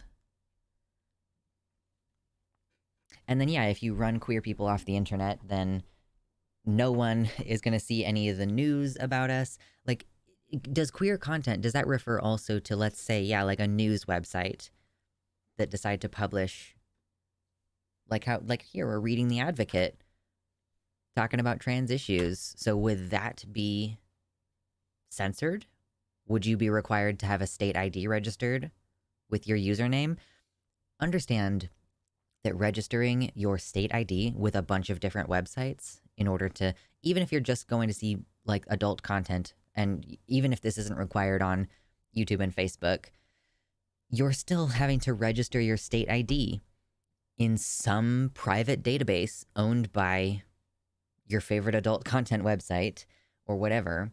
And that means that your identity is vulnerable to being stolen. Like, you have the potential to get doxxed if there's ever a leak. Because, like, are all these companies going to update their privacy policies? Are they going to update their cybersecurity? They're not going to be required to, probably. Like, that's one of those unintended consequences, is that you now suddenly have, I mean, maybe it's not even unintended, because each of these private companies now has like a database of all the people who are trying to access LGBTQ content.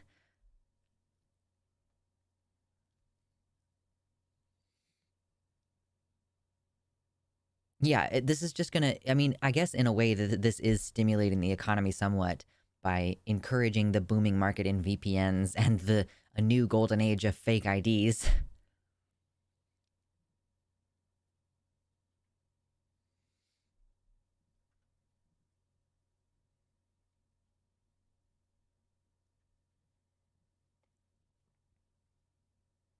Is Disney Plus gonna have to stop hosting their new Toy Story movie? Because there's like a, oh, I guess they'll just have to post the version that they played in China, which didn't have the same-sex kiss. Like, and even all this media for children, is that going to be off limits to minors? Because the state law says that acts of homosexuality are inappropriate for they're sexually inappropriate for children. Keeping that in mind, two people of the same gender holding hands, or like, is a gay marriage ceremony, is that an act of homosexuality? If they kiss at the end, it definitely is an act of homosexuality, beyond a shadow of a doubt. But, you know, again, it's so vague and it's so far-reaching, and they just tack it in there. Ooh, acts of homosexuality, amongst other things about like masturbation and sexual intercourse. And so people, the reflexive argument that they make is like, oh, well, why are you against this bill that's trying to prevent sexual content from being around children? It's like, I don't necessarily object. It's a highly nuanced conversation. I don't necessarily object to children being limited from certain websites, whatever. But I also don't know how you're going to legislate that in a way that doesn't severely curtail people's privacy and freedoms. Because in the process of trying to prevent minors from getting on the internet, you're now going to require me, an adult, to register my state ID. Like, best case scenario, I just register my state ID with my ISP, and my ISP automatically connects me to the websites. But still, that's draconian. Like, everything that you have to produce an ID for, that's like an additional barrier to being able to access whatever it is. And it's an additional time that you have to give someone your private information, and that your private information has to travel between you and someone. You know, does my ISP send my data to every private website that I visit? Do they notify me first? Like, how are you going to do this?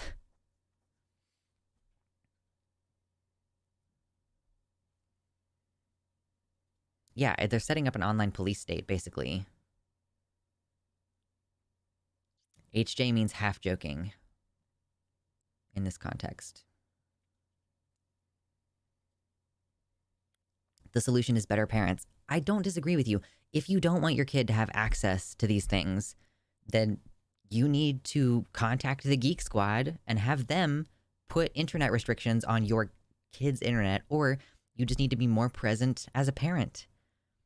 But honestly, the kind of parents who would support this are the kind of parents who are like, no, I don't want my kid to see these things. But it's like, it's one of those weird things where people are like, oh, my rights as a parent are being restricted or they're being infringed upon or something, but then they actually want to infringe on other parents' rights. Like, what if I want my kid to learn about queer stuff? Literally, the state has decided that my kid, what if you have a queer kid?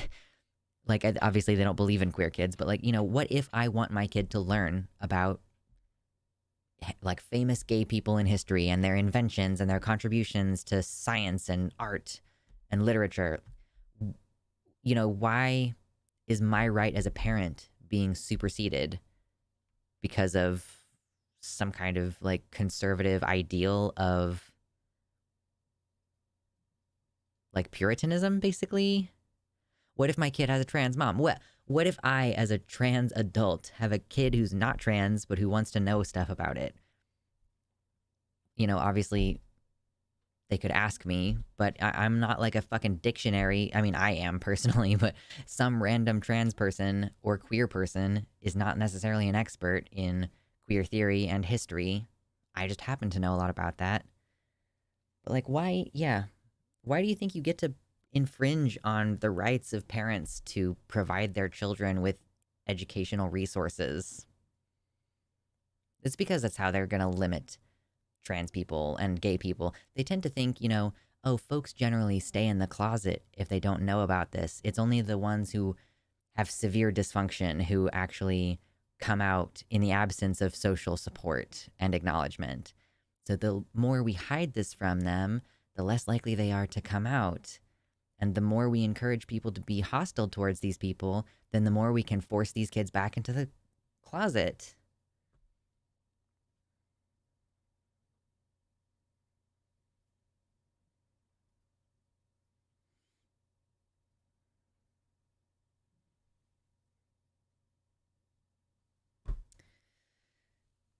So, yeah, I just don't know.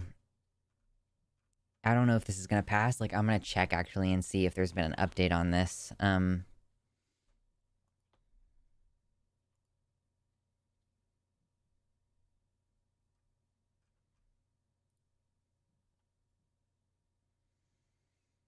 Okay, I don't see if there's any indication of whether this has been, I currently don't see any indication of whether this has gone to Governor Kelly's desk yet. I'm assuming if it has just passed through the legislative body this week, then it will be going to Governor Kelly's office soon. And I hope that she's well aware of the duplicitousness of this law. I hope she vetoes it, and I hope that we, in this instance, don't have a veto-proof majority, but I'm not holding my breath. So I don't know what's going to happen, though. Like, is this the kind of thing, could we get a stay on this as it moves through the court system? Like, or am I just going to get a VPN so that I can access the internet without having to literally upload my state ID to God and everybody?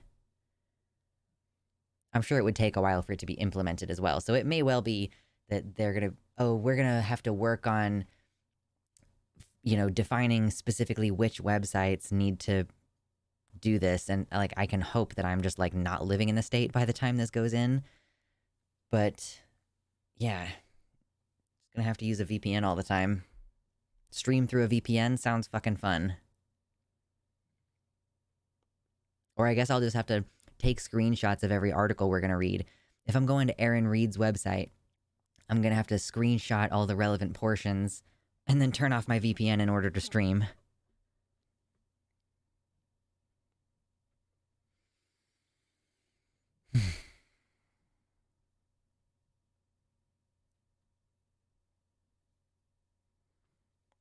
And of course, it fits in with the whole book banning stuff. As they try to restrict access in schools, they start to notice that, oh, I can't prevent access to the internet. So, yeah, let's start to restrict that access as much as possible.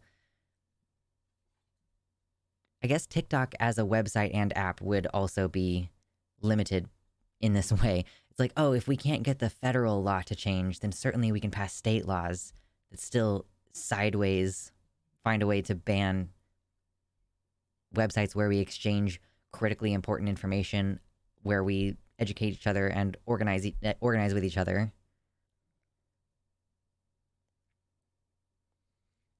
Didn't have any relationship or sex ed in the 70s. No internet either. Certainly didn't stop us being queer. True.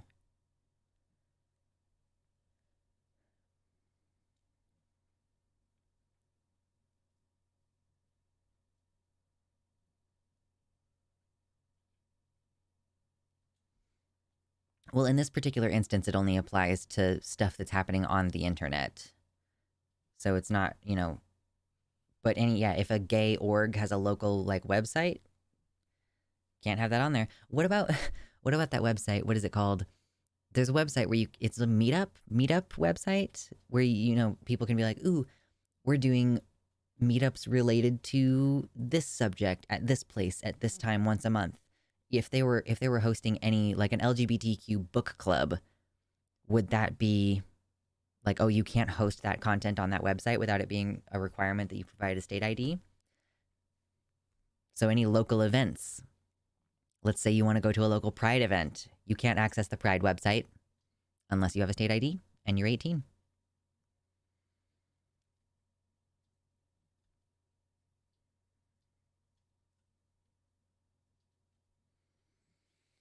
Okay.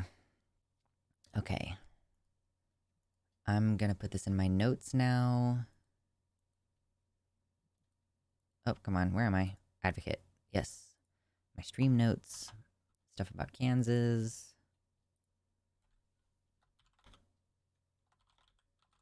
Ah! Okay. I'm so organized. Look at these notes. You can't see them, they're for me.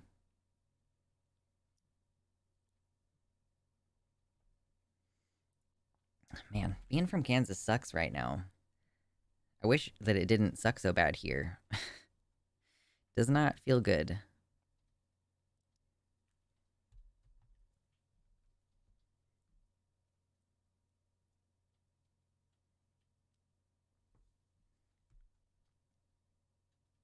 I think also it could affect websites that sell books. Like if Amazon has trans flags and they sell books that may deal with queer issues, like do you have to also have a state ID to get on Amazon? Adults only. Or again, does Amazon have to just block all of those listings within like two users within the state of Kansas? Who knows? Would something like a federal anti-discrimination law counter something like this? Because it explicitly says acts of homosexuality, which is discriminatory. So on current precedent, I think that would be struck down because the courts have repeatedly determined that it's sex discrimination if you discriminate against homosexuals or transgender people because of those things, Like, so if it wouldn't be discrimination if a man and a woman did it, or sorry, if it wouldn't be restricted if a man and a woman were doing it, but it is restricted when a gay couple is doing it, then that's not in line with the 14th Amendment. But with the way that the courts are going nowadays, who the hell knows? They might find on a technicality during one of these cases that, oh, actually, we've decided that homosexuality is not a sex-based discrimination case.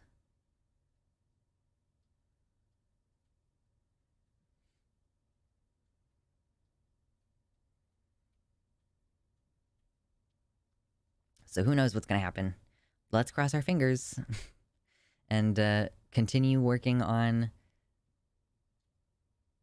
our personal safety in local areas and also focusing on the things that are happening in these states are just going to keep getting worse, no matter what it is at this point. If you're in a red state, it's not going to get better. It's like inflation. It's like, oh, the inflation is slower now than it was last year, but it's still, the prices are still going up. So even if we slow down the steady increase in like privacy violations and getting in the way of people accessing medicine, even adults accessing transition related care, like it's only going to get worse. It might slow down, but it's not going to reverse course at this point. So if you live in a state that's doing these things, you need to work on getting out. I don't think that you're going to be able to stem this tide.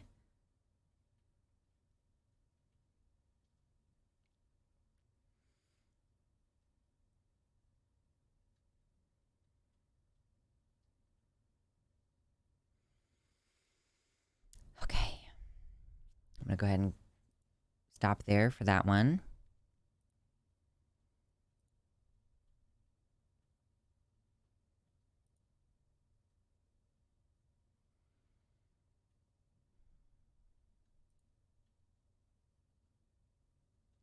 Okay.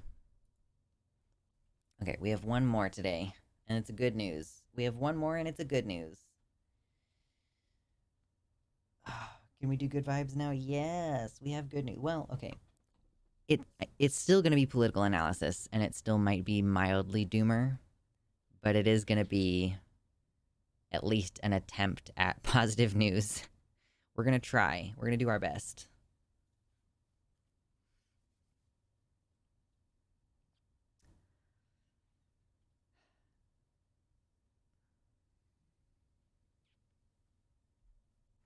Okay.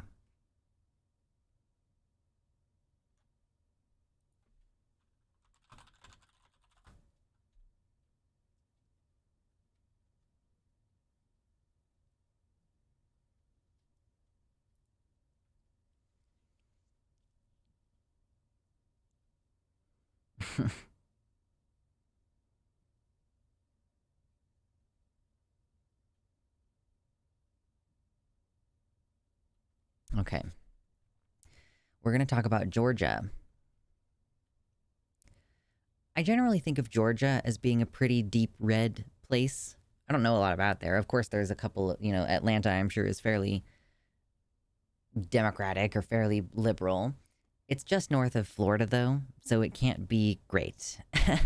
And it's surprising when you see moderately good news coming out of a place like Georgia. In this instance, apparently they were trying to push through a bunch of different anti-LGBTQ bills, and then they were defeated basically all at once this past week. So ostensibly this is good news, right? Every anti-LGBTQ bill was defeated in Georgia as the legislature adjourned Scene D after midnight Thursday. This means they adjourned without any plan to revisit the topic, I think. Is the anti-trans panic losing steam, or is it simply pausing until after the election? Yeah, always shout out to Aaron Reed for reporting on this. They had sports bans on the docket. They had bathroom bans on the docket, bills to end the legal recognition of trans people, bans on puberty blockers for trans youth.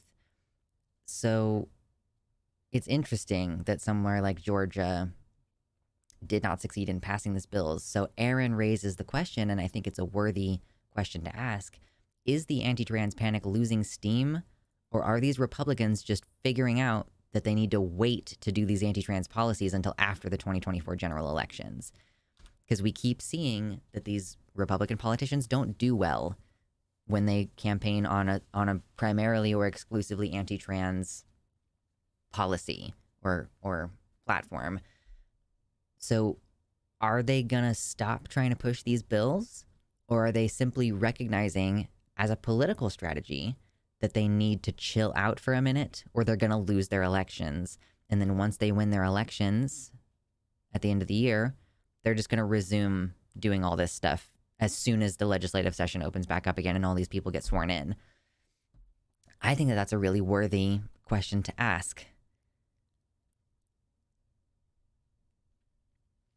Because significant efforts were being made to pass the anti-trans legislation in Georgia.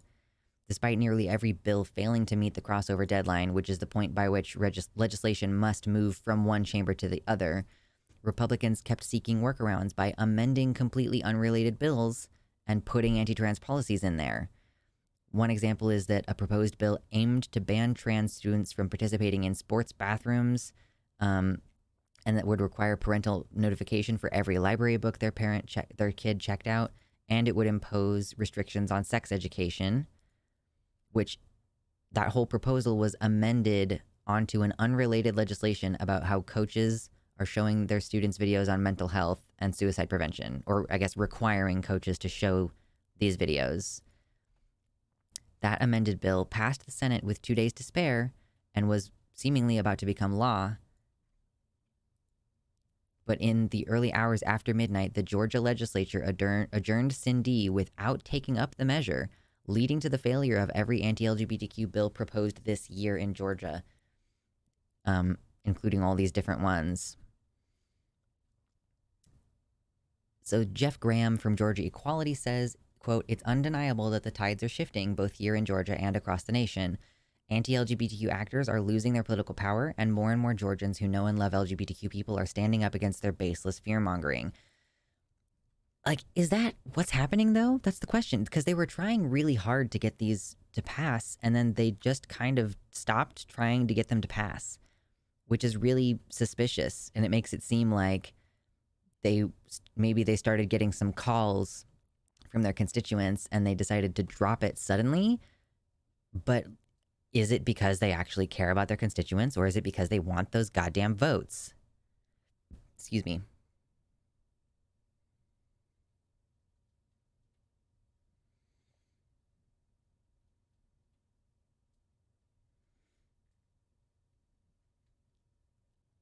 It'll lose steam really fast if those fighting on culture fronts fail to get elected. Yeah, so that's the thing. Are we seeing this movement actually losing steam, or are they just lying in wait?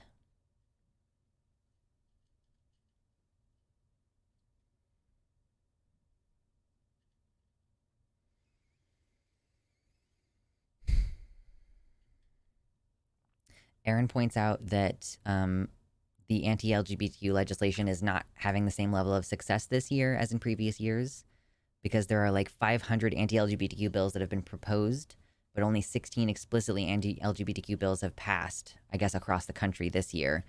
Of course, many are still pending, but if this pattern holds, we would be on track for a significant reduction from the 84 bills that became law in 2023.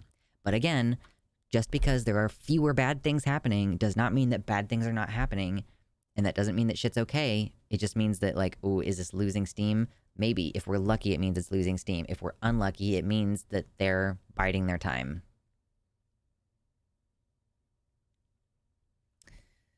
Okay, let me see. If there's anything else in here to read.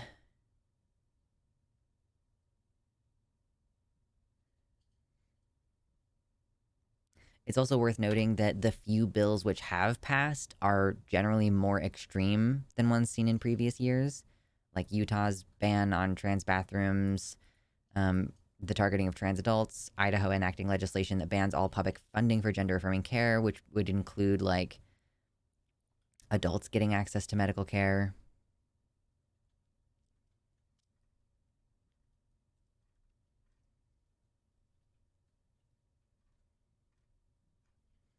So as with all things, we'll just have to see. We can take the good news for now that for whatever their specific reason, a lot of trans people were about to be harmed by those laws, and now they've dropped them for the time being.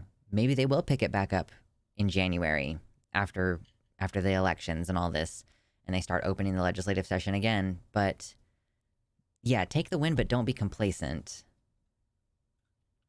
We're still on the chopping block. We're very much still in this moment of vulnerability. But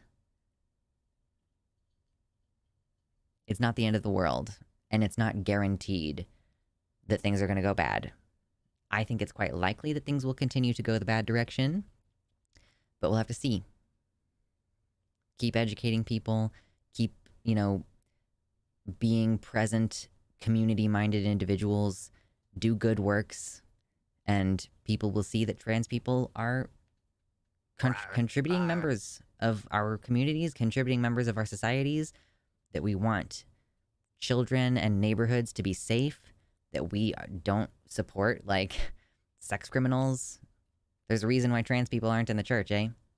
John Gitman, thank you so much for your tier 1 sub. I appreciate that. Thank you, thank you, thank you. Oh my god, where is my anything? Now we're at $330 out of a total stream goal of 1,000. I set the stream goal too high. It's not gonna happen.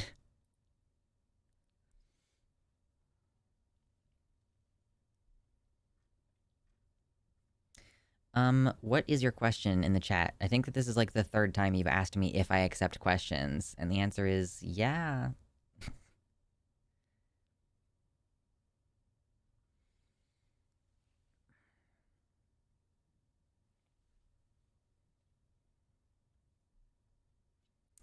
Might have to get out of here before too terribly long because my jaw doesn't really want to close all the way at the moment.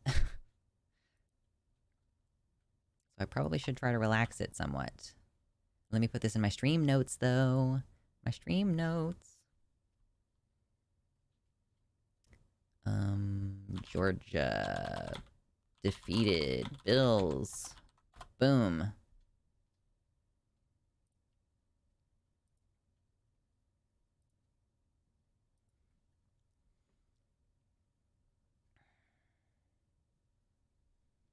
My stream goal for tonight is still $25. I can get the new headboard for my bed without it, so tonight it's just the principle of the thing. Fair enough.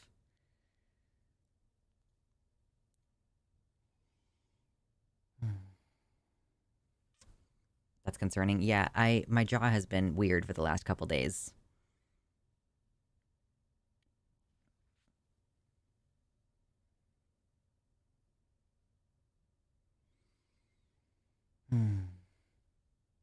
Anybody got any fun plans for the week? I haven't really thought that far ahead. I'm just like, okay, well, I will probably end up shooting my bow some this week. I've got editing, obviously. I'm going to edit. I've got 1,000,001 chores to do, as usual. And probably want to start, like, you know, making more progress on packing some of my extra shit into boxes that are going to be easily moved when the time comes. I'm preparing for an eclipse celebration as I live in the full eclipse viewing range. Nice. I would have to drive very far to get to the eclipse viewing range, so I think we've decided we're not going to do it this time. We went last time. We traveled to see totality a while ago. I'm at the outer edge of it. Yeah, you won't be able to see it hardly at all. Workplace has a softball league starting this week. Hell yeah. But yeah, I know a lot of people are really excited about this eclipse. If you've seen totality before, you should be good, but this is the last opportunity for US folk to see totality for decades. I know. I have a young person in my life who has not seen totality, and so I was hoping to do it for them, but it's just, I don't think that there's a way for us to do this and be, like, confidently safe, and that we're going to not be in a place that's super crowded and has a bunch of people, and we'd have to go to, like, Southeast Missouri, basically, and I don't really want to go to Southeast Missouri. Do you have any reliable English sources of information regarding the scale of murders of trans people in Brazil and South America? I don't. I would say you might look up information related to Transgender Day of Remembrance, because we do discuss during that time lots of stuff about Brazil and South America and, like, the epidemic of trans-related violence, like violence against trans people, I should say.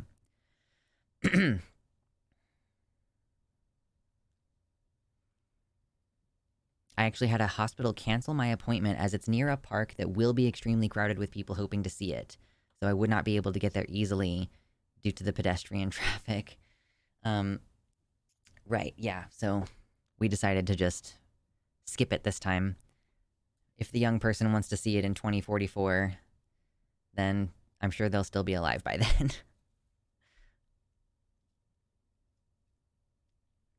Oh, gosh. Well, y'all, boy howdy. I should probably rest my voice and figure out what's wrong with my jaw and eat some food. So I'm gonna log off for today.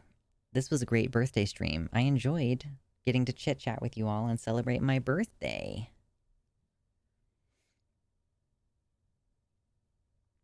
So thank you everybody for hanging out. Thank you for your donos.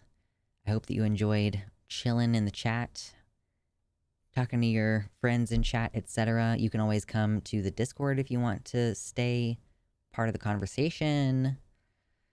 And yeah, as far as I know, I will see you Wednesday when it is April. Wow. All right, friends. See you later.